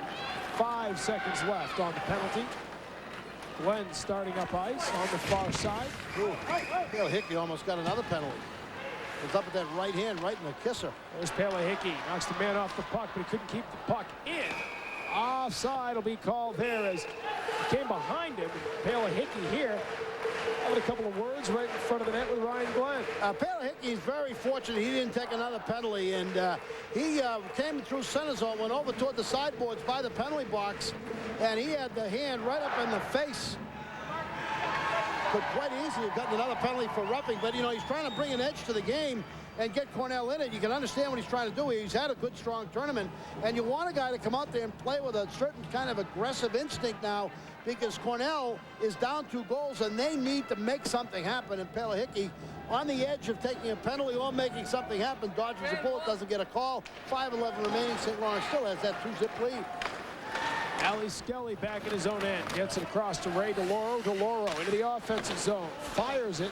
Weird carom there as it hit off the backside of the netting and came over to the near wall. Dozier taken down, but the Big Red able to get it out to neutral ice. DeLauro back in the defensive zone for Skelly on the near side. Skelly turns away from Paolini. Puck cleared out by the Big Red, out of the reach of Sam Paolini. Park, nice quick pass there for Carruthers. Into the zone. Carruthers with a tough angle that went wide. DeLauro. Lets the roller settle down, plays it deep. McMeekin back for Cornell. Ryan McMeekin up through the neutral zone, icing the call. So it comes back into the Cornell end with 4:18 remaining in this second period. Now, I'll tell you what those 2 penalties did. Both the shorthands by Cornell were excellent. But since the 2 penalties, they just haven't been able to generate any offense. You know, they just sort of, they kill those 2 penalties, 4 minutes worth of shorthand. You have the guys out there just killing penalties. Now they've got back even up. 4 minutes to go in the period, and they just have not had any petrol to get it going down the other end. So the last couple minutes after the power plays have been clearly advantaged St. Lawrence.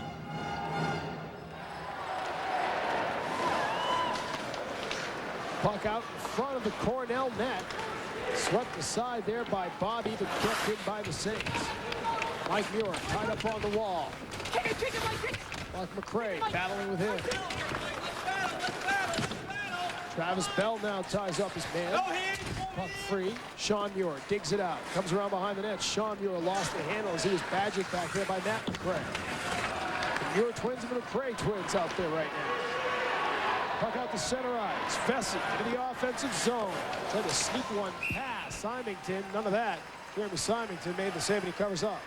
You know, that line does a great job. Muir, and Daniels. And what we've seen all weekend long when we watch St. Lawrence is they don't score any goals, but most of the time when they're on the ice, the puck's up the other end. And that's what you want your 4th line to do. You know, just occupy some time, kill 45, 50 seconds, and keep the puck up the other guy's end. And boy, do they do that effectively. Great quickness. Mike Muir and Sean Muir both played for the Walpole Stars. They're out of Needham, Mass. They went to Needham High School. Then they played the New England Junior Hockey League for Walpole. We saw Walpole play this year. We were at the RPI game, played the Capital District Selects. And Charlie Daniels, he's just a horse. 6'3", 211 pounds, a native of East Boston, Massachusetts, went to Winchendon School. He had 2 assists in the 3-2 win against Cornell back in February on the 23rd. Yeah, had a goal in the NCAAs last year. They go last Saturday in the second quarterfinal game against Union as well. McNiven behind the net. Knocked off the stick. Bouncing around there, and Wachowski tried to play to the far side. Lorenz gets it away to Clarence. Nice play by Wachowski. Came all the way back to the blue line. And he keeps it in again here. Not lost the handle. Marchetti got it away. Peverly, 2-on-2, 3-on-2 if they hurry. Peverly working wide, tried to drop it back. Wachowski got back there. He'll lead the charge. His pass picked off right at center ice by Marchetti. And picked off again by Wachowski. Not a good pass by Peverly. You don't want, when you got a 2-0 lead, you don't want to make a back diagonal pass unless you know that you're going to be able to convert that pass when somebody's wide open.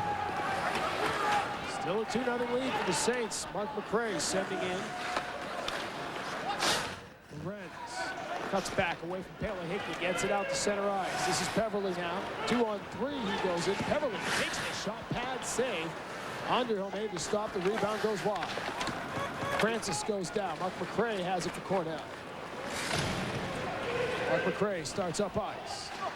Gets it to Hickey. Hickey trying to battle around Ali Skelly. Francis came in as well. Hickey drops it back. Pierce couldn't get there. Marchetti flips it out. Mark McCray ahead for Francis. Francis had 2 last night. Big Red have none in the championship game tonight. The faithful trying to cheer on the Big Red. Get one on the board here before the period ends. 2 minutes to go in this second period. We told you Cornell hasn't won a game when trailing after 2 periods this season. Cornell is 0-7-0. Meantime, the Saints at 13-0-1, taking a lead to the locker room after 40 minutes. Yeah, DeLauro would like to have that pass back again. You know, that was an unnecessary icing.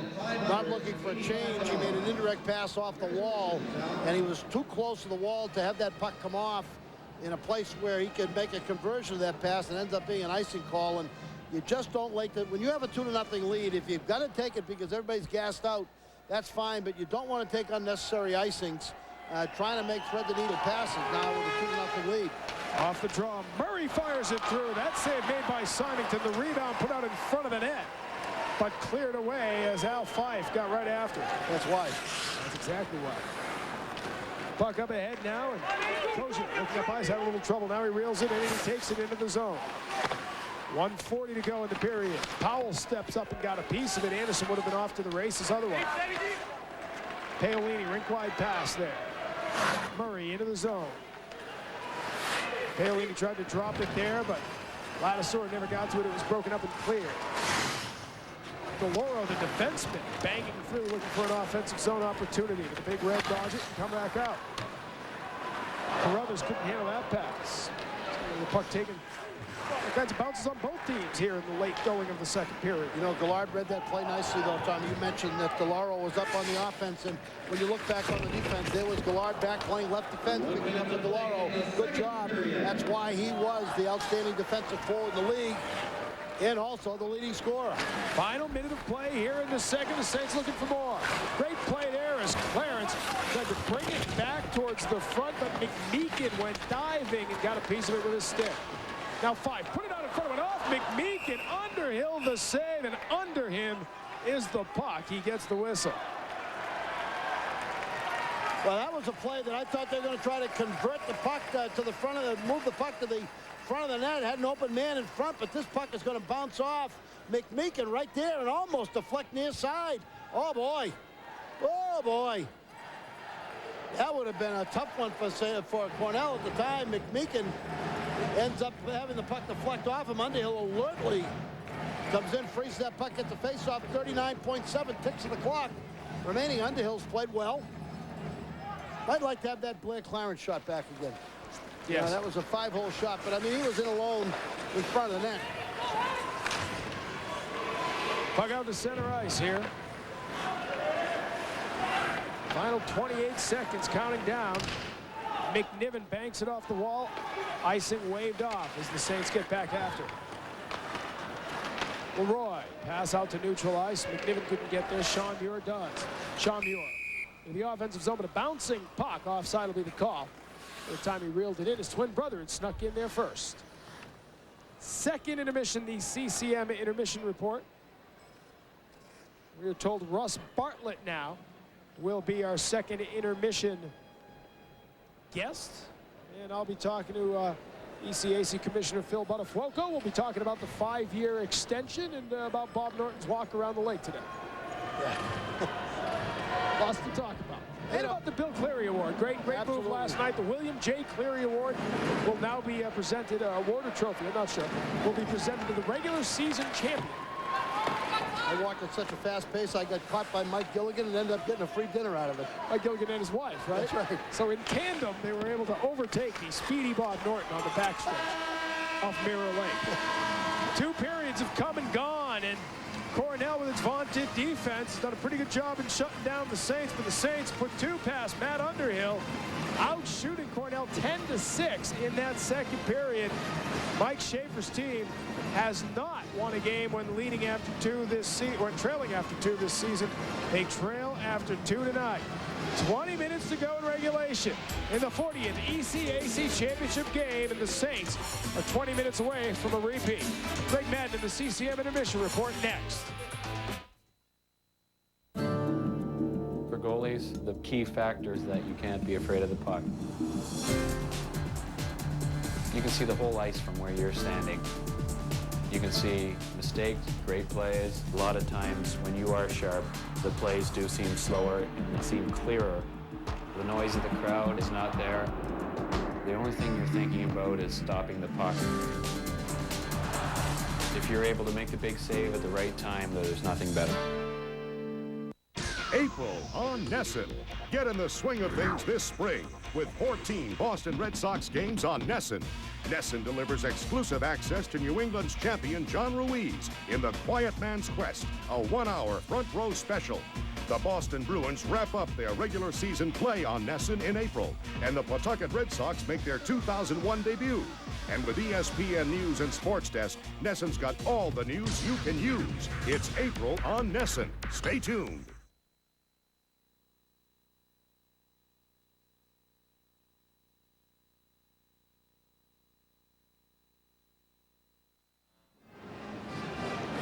St. Lawrence leading Cornell 2-0 here in the third period. Jeremy Symington hasn't given up a goal yet this weekend, and that young boy is hoping that changes.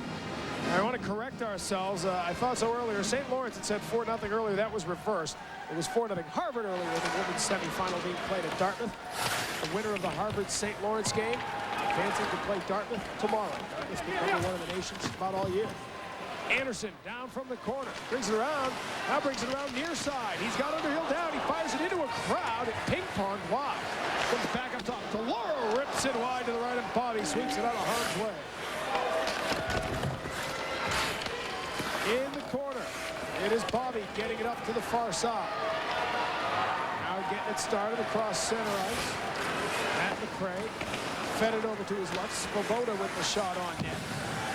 Veneruza checked off the puck. Battle in the corner as Bobby gets after it. Go. Matt McCray tried to dig it out. Play by Anderson as he tied up the stick. Here's Vesey, tied up by Veneruza. A battle. Look at the strength of Kevin Veneruza. Pastes Vesey to the wall and gets the whistle. 6:53 to go. Cornell a little bit frustrated knowing time is trickling down and that this St. Lawrence team has become impenetrable here at Lake Placid. Well, that's a nice shot by Veneruza. He's doing a little bit to Cornell what they've been doing to the St. Lawrence forwards in the defensive zone. Veneruza just pasting up against the wall, had Vesey up against the wall, wouldn't let him go. And it's a nice play here, worked well to get down the board, almost down the boards, almost comes able to get that backhander off, comes around with an open net to put the backhander in, but Underhill got back in time. Then they had a great shot from the right side by DeLauro where he missed the net, but Eric Anderson powers down the right boards. Jay Heinbeck giving him some couple of suggestions there on the bench. 6:53 remaining, 2-0 to score, but Anderson's, boy, that was a nice power move down the wall, get off a shot off the backhand. Bartlett plays it out. It's back in the defensive zone. Cornell, Murray has to turn away from Carruthers, get it up ice. You got to think of what time you're getting down under the 6-minute mark here. What time does Cornell think about pulling the goaltender? The difficulty they have scoring the goals, down 2.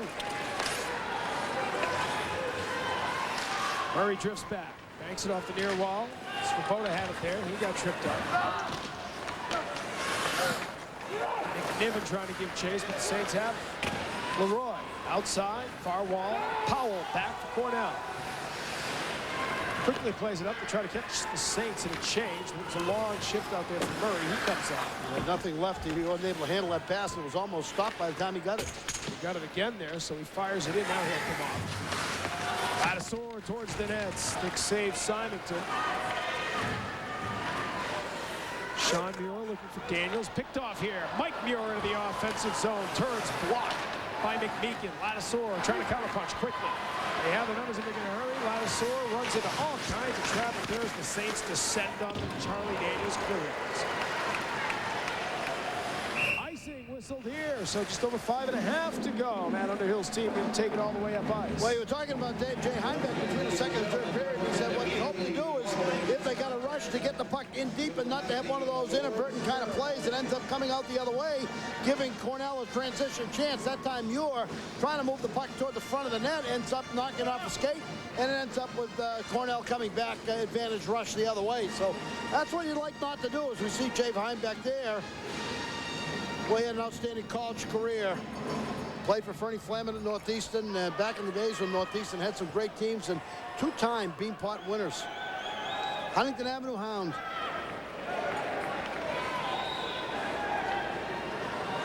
Northeastern is showing signs of improving the last couple of years. They've gradually been making more and more noise in Hockey East. Tied up down there. And we've got 5:27 to go. The St. Lawrence Saints making their 3rd straight appearance in the ECAC Championship here in Lake Placid. When this tournament came here 9 years ago, everybody thought, oh great, it'll be the St. Lawrence Invitational. They'll make that trip down there all the time. They'll bring all their fans. But a funny thing happened. They went the first 6 years without ever coming to Lake Placid. They had won the last championship at the Boston Garden. And then they never made it here. Finally, 2 years ago, they got here. They won the semifinal. They made it to the final. Were beaten by Clarkson. And then last year, a 2-0 shutout win over Rensselaer. They've markedly improved their recruiting over the last couple of years. I know 3 or 4 years ago, Joe was pretty frustrated at his inability to get his message across to the team, but that has changed over the last couple of years, clearly. Fife centering pass as Anderson was sneaking up on the right side. It went wide off the deflection and comes back out. Sean Muir knocked off the puck. Now Fife will clear it out.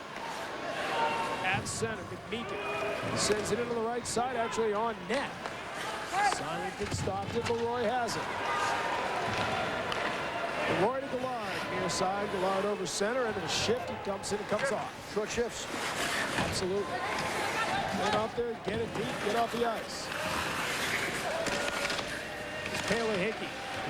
Badger there on the far wall, Marchetti sends it in down low.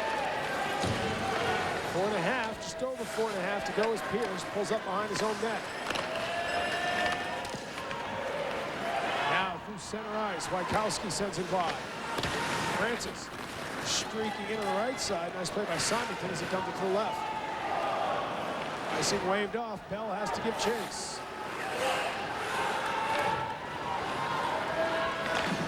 On the near side, this is Pierce, tied up by Daniels.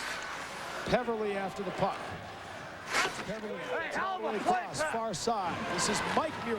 Shot there and it goes wide. Puck taken out to center ice. Glenn dumps it left side. Travis Bell gets after it. McCray now gets it started far side. 3:45 to go. That's Mark McCray. Ladisor tried to poke at it. Ray DeLoro did poke at it. Daniels not much left in the tank as he tried to give chase to that. The Saints will peel off, change up on the fly. 3.5 to go. The Saints trying to make it back-to-back shutout wins in the championship game. Ladisor couldn't get by Leroy. Now Bartlett coming in. He has a goal tonight. Russ Bartlett takes it around behind the net. That's what to do with it, too. Don't make any back diagonal pass out high. Give them a chance to come back the other way. Here comes McCray. He starts up ice. McCray flips it over to the left. McNiven, Andrew McNiven, trying to get around Leroy. He works him wide. A great job by the Saints tonight. Just keep everybody wide. Keep it out on the wall. It's what we talked about Cornell doing so well all year, but tonight the Saints have done it to perfection. Now, we talked Mark Morris between the first and second periods, and he said one of the things that he thought Cornell had to do was get more bodies to the net, but they just have not been able to do that. Can't fight through the checks. The Saints have been just great in their own defensive zone, keeping everybody on the outside. You look at the shutouts in championship game history, there have only been 3, and St. Lawrence posted 2 of them. In 1988, we talked about the trips to Lake Placid. Of course, that was the year the Saints came to the championship game in the NCAA tournament here in Lake Placid. Overtime loss in the NCAA championship game. Lake State. Lake Superior State did it. With Frank Anzalone as the head coach, who's just gone back to Lake State. After a number once again. Number of trips in between. Timeout. Timeout here for Cornell. They got to figure out something to do, some way to get that to the net. Create something. Time is running out. They've taken 10 shots here in the third period, but there's been really very little sustained pressure tonight. Symington makes the stops, and the Saints keep it away from the net. And they want to give a message to Underhill as to exactly what they want him to do. You're going to have to, I think they need to pull a goaltender in a situation where they give themselves some time to get 2. It's just not what Cornell does well this season. Coming back from a deficit late, trying to open up offensively and go after it. They're a defensive team. That's what they've done all year. Last year, these two teams went at it in the semifinal. It was an overtime game as the Saints advanced to the championship. Here you see it. The late stages of the overtime session. Brandon Dietrich got the goal in overtime on St. Patrick's Day. That was the semifinal night last year. Pretty impressive stat. Joe Marsh in his career 8-0 in semifinal games. If they make it to the semis under Joe Marsh, they make it to the finals. Last year they made it to the Frozen Four in the NCAA tournament.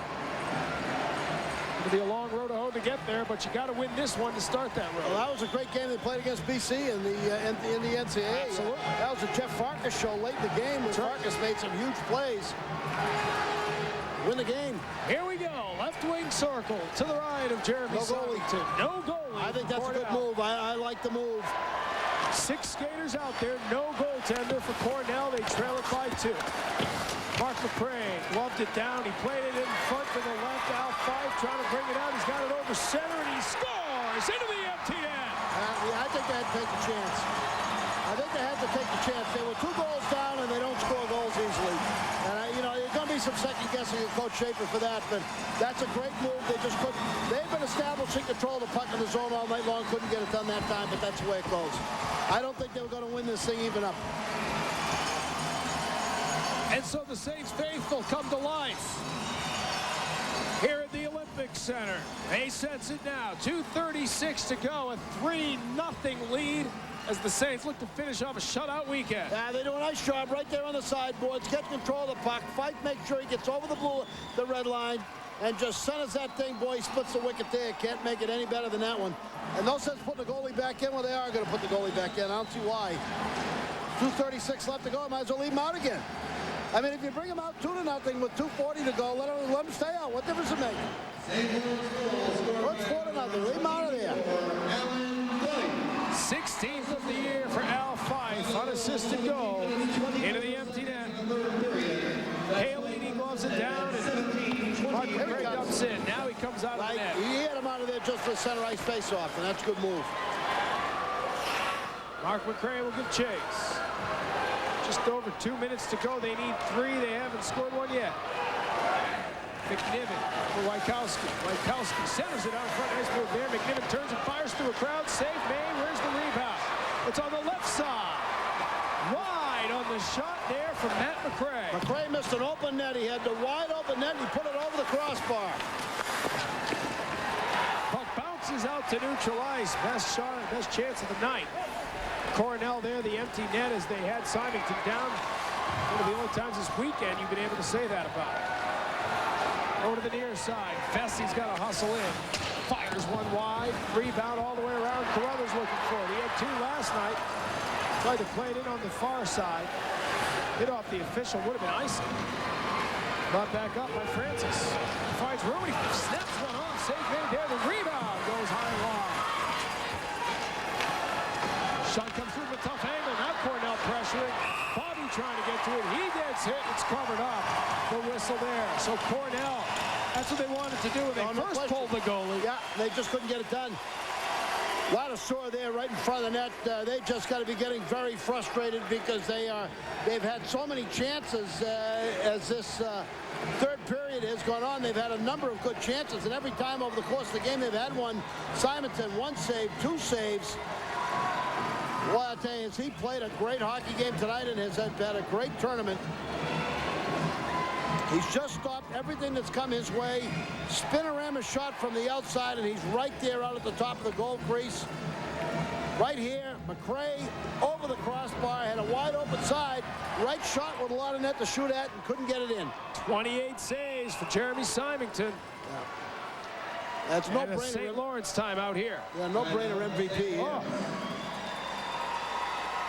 28 saves tonight. He's been outstanding. He had 42 last night, so 70 saves in the 2 games. Yeah, well, a couple of breaks there. You know, every now and then, when you're having a great goaltending game, you need a few things to happen your way. And, you know, of course, scores 3-0. But McRae has a fairly open net there, off an angle a bit, but puts it over the crossbar. 120 of 125 shots he has faced in the tournament. Just an incredible postseason run here. Now, last year we told you it was a championship run that was a shutout performance. It was Derek Gustafsson in net last season, as Derek Gustafsson got the shutout win. And the final seconds wound down as Gustafsson and the Saints won the championship, and they went on to the NCAA tournament. Now, you might wonder, with all the competition for the goaltending situation last year, between Gustafsson and Symington and Coakley at one point all 3 playing. Talking to Joe Marsh this morning, he said these guys have become so close that this summer Symington and Coakley are going to be ushers in Derek Gustafsson's wedding. They've all become best friends. There's been no animosity, no ugly competition between them. And you know Coakley's cheering on his friend Symington right now with 1:12 to go. And you got to give the coaching staff credit for that, as keeping these kids all on the same page, themselves and the coaching staff. Murray brings it in on the right side. Out front, turning, score! First goal of the weekend. Kosher beats Symington with 1:06 to go. The first one to get past Symington all weekend. Well, that's exactly what Cornell wanted to get out of that man, out of the goaltender out. And, you know, Coach Schaefer, no quitting this Cornell team. They're going to stay after this thing. They win the faceoff. Kosher, watch 15. He's going to get the puck and just turn around. He's going to be right in front of the net. Loose puck comes inside, turns around the forehand, and smacks it by Symington. No chance there. Kosher with the goal. David Kosher gets his 7th goal of the season. Out of Terrace, British Columbia. Played in the British Columbia Junior Hockey League for Prince George. Another face-off. Get it in. Get another shot. Kosher assisted on the game-winning goal last night. He had an overtime goal in Game 1 of the quarterfinal series against Princeton. He gets the first goal of the game here with just over a minute to go. Again, they win the draw, so Hunter comes out. Bouncing puck behind the net. Scramble there. Ladisura digs it out. Trying to get it back to Mark McRae. Now he does. Mark McRae waits to get a seam. Now Ladisura through a crowd. In front. Backhand. Kosher is stopped by Symington. Kosher almost got his second in about a 30-second span. Kosher now has it. The tough angle blocked there as Delora went down. Ladisura slides it across. Kosher in front. Rebound. Never got there as Bessie teed it up. Murray falls after his shot is blocked. Gets back after it again. Cornell peppering Symington. This one came through and Symington made the save. The rebound out in front. McRae set it high. They are furiously pressuring the goaltender. The time is running down. 10 seconds remaining. A whistle blown here as bodies start flying. What a minute of play as Cornell suddenly was explosive in the offensive zone. Matt McRae, the best bid, sent it high. Boy, Bobby just unloaded on the inside there. He's going to go off. I mean, it's about as clear-cut a penalty. There's just a frenzied activity behind the goal, and you're just going to watch right by the goal crease. Bobby's just going to unload here with an overhand right there. Ali Skelly gets decked by Bobby. A little mismatch physically there. Ali Skelly is 5'11", 195. Bobby 6'5", 230. That's a clear roughing penalty. Not much question about that. Boy, just tremendous action. This is what they wanted to try to get the first time. They gave up a goal just early on. You got to get the puck toward the net. There's DeRosa. There's Kosher on the other side, backhander, and a beautiful save there by Symington. McRae's going to get the puck outside, and he's going to have an open net and miss it, draw right over the crossbars. The play develops on the inside. Symington's going to go down. This is just frenzied action on the inside. A lot of bodies banging around, and you're going to get it outside. There's a shot deflected. McRae gets another shot from the outside. Puck comes loose. Another one. That's down. Murray down on his knees with that shot. Oh, boy, did you see him fire the shot from his knees? Yeah, his first shot was blocked. He went down. He managed to get another one off. Oh, this will do it. The seconds run down. There was no quit in Cornell, but the night belongs to the Saints. They repeat as ECAC champions with a 3-1 win over the Big Red.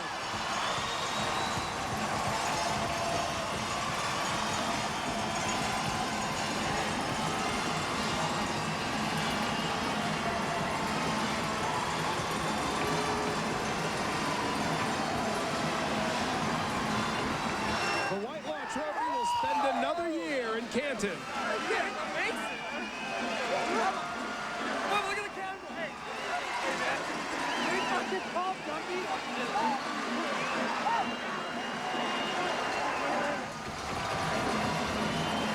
St. Lawrence started this season 3-7-3. They're 16-5-1 since Christmas. You want to play well at the right time. They streaked into the playoffs, and now we'll move on to the NCAAs. Boy, frenzied activity at the end of the game by Cornell. Boy, they still had a chance at the end, you know. Minute and 23, goalie out. You'd think that they were dead, but they weren't.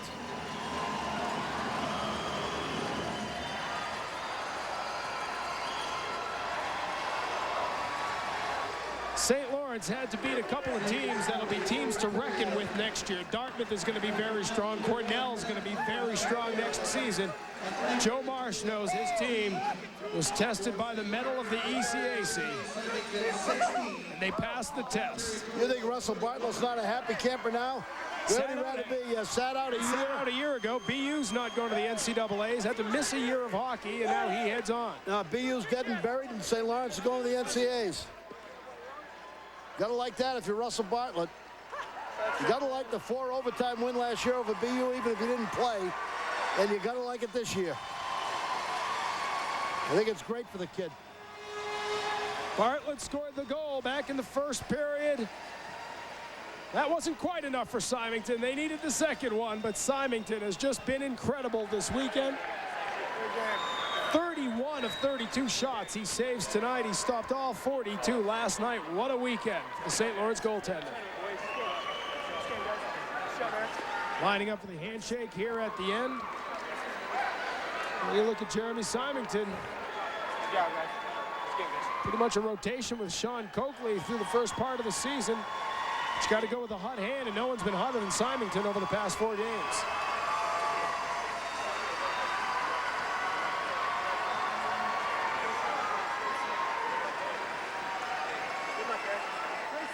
Well, they didn't come up here to collect my vote, but he'd be my MVP. You want to know my all-tournament team?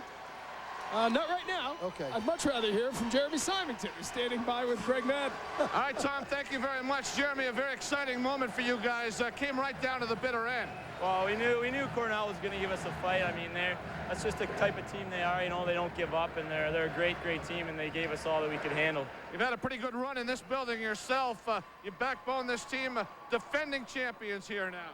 Well, you know, it's tough to top last year, but I mean, this year is just as sweet, and you know, it's just nice to come back to Placid and come home champs. What was the difference here in tonight's game? I think just defensively, we really limited their scoring chances and made my job a lot easier. And you know, just played a great, solid defensive game. How were you able to keep your composure down the stretch there? They threw everything they could at you with the goaltender out. Well, you know, you just take it one shot at a time. You know, you just take it one puck at a time and just go from there. Well, it's certainly a very exciting moment. I know you and all the rest of your teammates are really enjoying it here tonight. Yeah, we're gonna enjoy this one and get ready for the tournament. Jeremy, thank you very much. That's Jeremy Symington. Let's go back to Tom and Bob. All right, Greg, thank you very much. A tough act to follow last year after Derek Gustafson already, but Jeremy Symington has done it pretty well. They did a great job. You have to give a lot of credit to them. And there he is with Sean Coakley. We told you about their close friendship. And there he is, the tournament MVP. That was a pretty easy call. That should have been unanimous. He was spectacular last night in the shutout win in the semifinals, and he was pretty impressive tonight. Symington is the MVP 2001 ECAC Championship.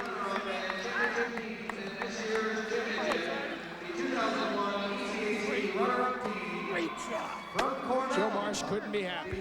Trophy will be presented to this year's captains. The announcements will be made tomorrow as to where and when St. Lawrence will play next weekend, but they will be playing in the NCAA regional. Congratulations to Cornell, a tremendous great season. Effort, great season. Outstanding senior leadership there. McNiven, Powell. Danny Powell, great story, coming back to his team. And again, we talked about it during the broadcast. His mom passing away last weekend, missed the quarterfinal series.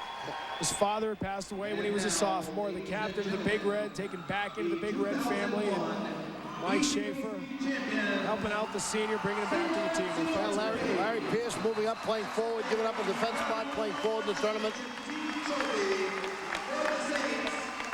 And the Whitelaw Trophy, as we said, is going to spend another year at Canton.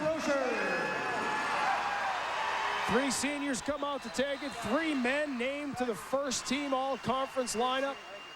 DeRozier, Gallard, and Anderson. Pretty good leadership right there. Well, they've had great senior leadership, and you can add Alan Fife to that group. And they've had kids that have come to the fore here, have come to St. Lawrence, and given them 4 great years. Kevin Benaruzo's another one. He's got some rebuilding to do next year. He's got some kids to reload with, but you lose Gallard, Anderson, and Fife and their consistency over 4 years.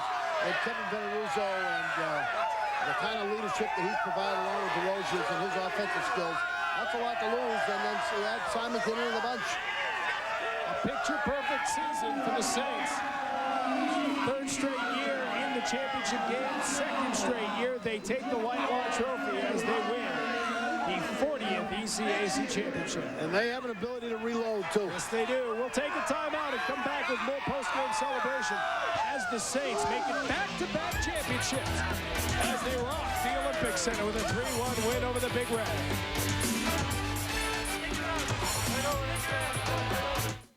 It's here, waiting for you. Inside is unlimited strength and power. It builds confidence and reshapes your body. It can change everything.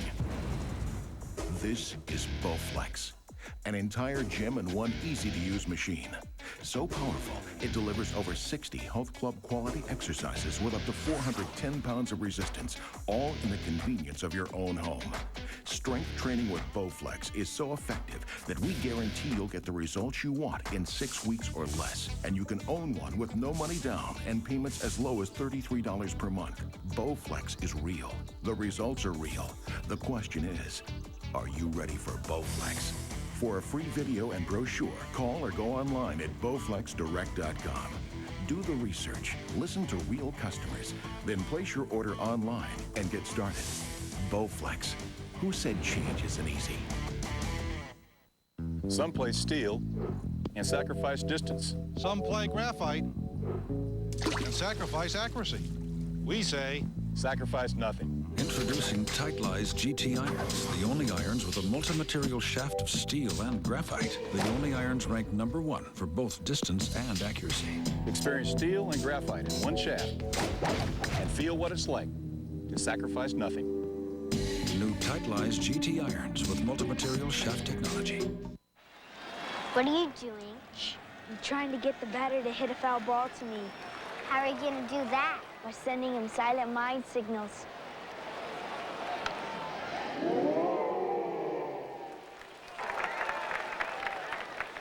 What, I break your concentration?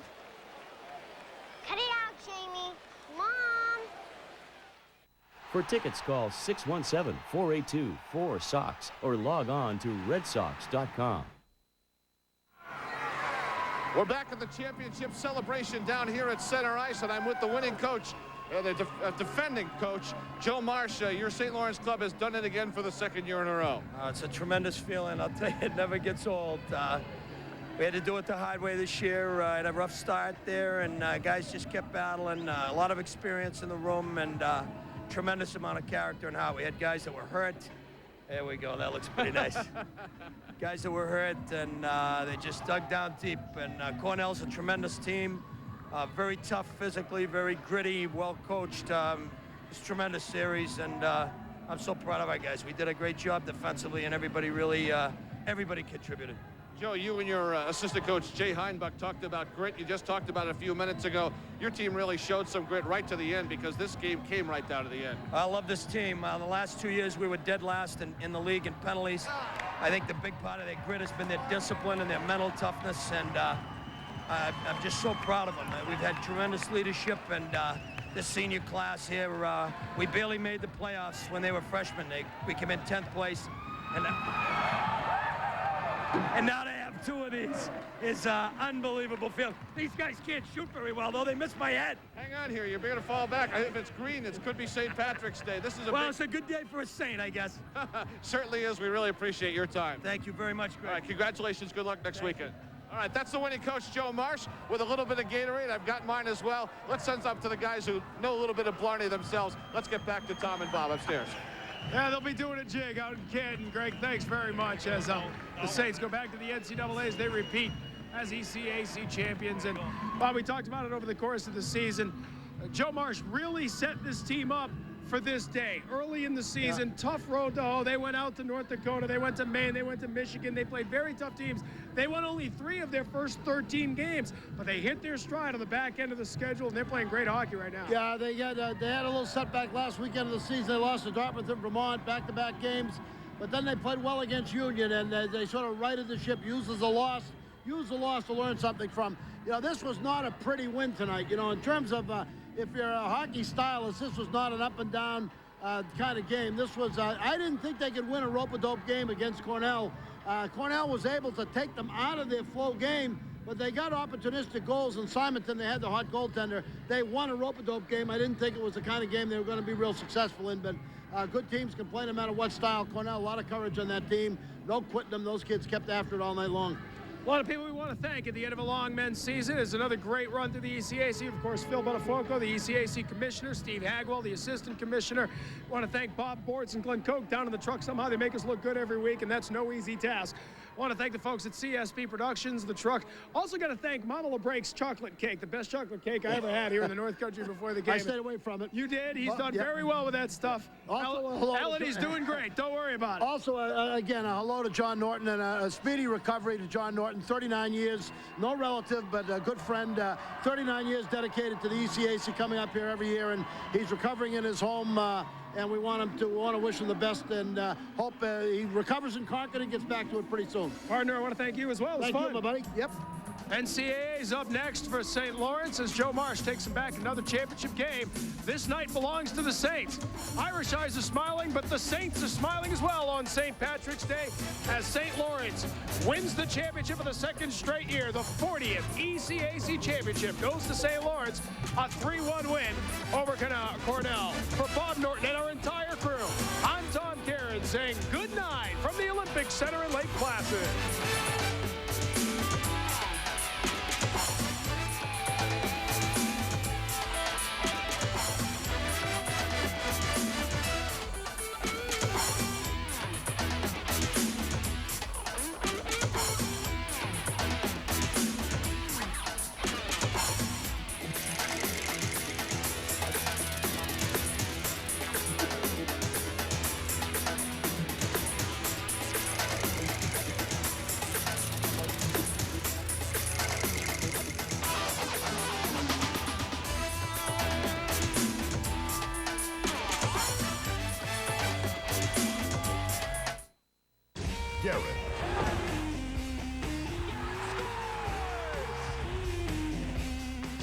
Allison.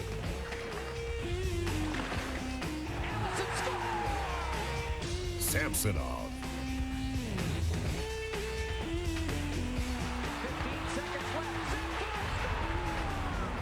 Cooking with gas. The Bruins meet the Montreal Canadiens Thursday night at 6:30 on NESN. As a kid growing up, you always dreamed of playing professional hockey. The best part of it is being able to come to the rink every day and extend your childhood. Sometimes you got to pinch yourself playing in front of 15 to 20,000 fans. It's a great thrill. I think it's a tremendous sport.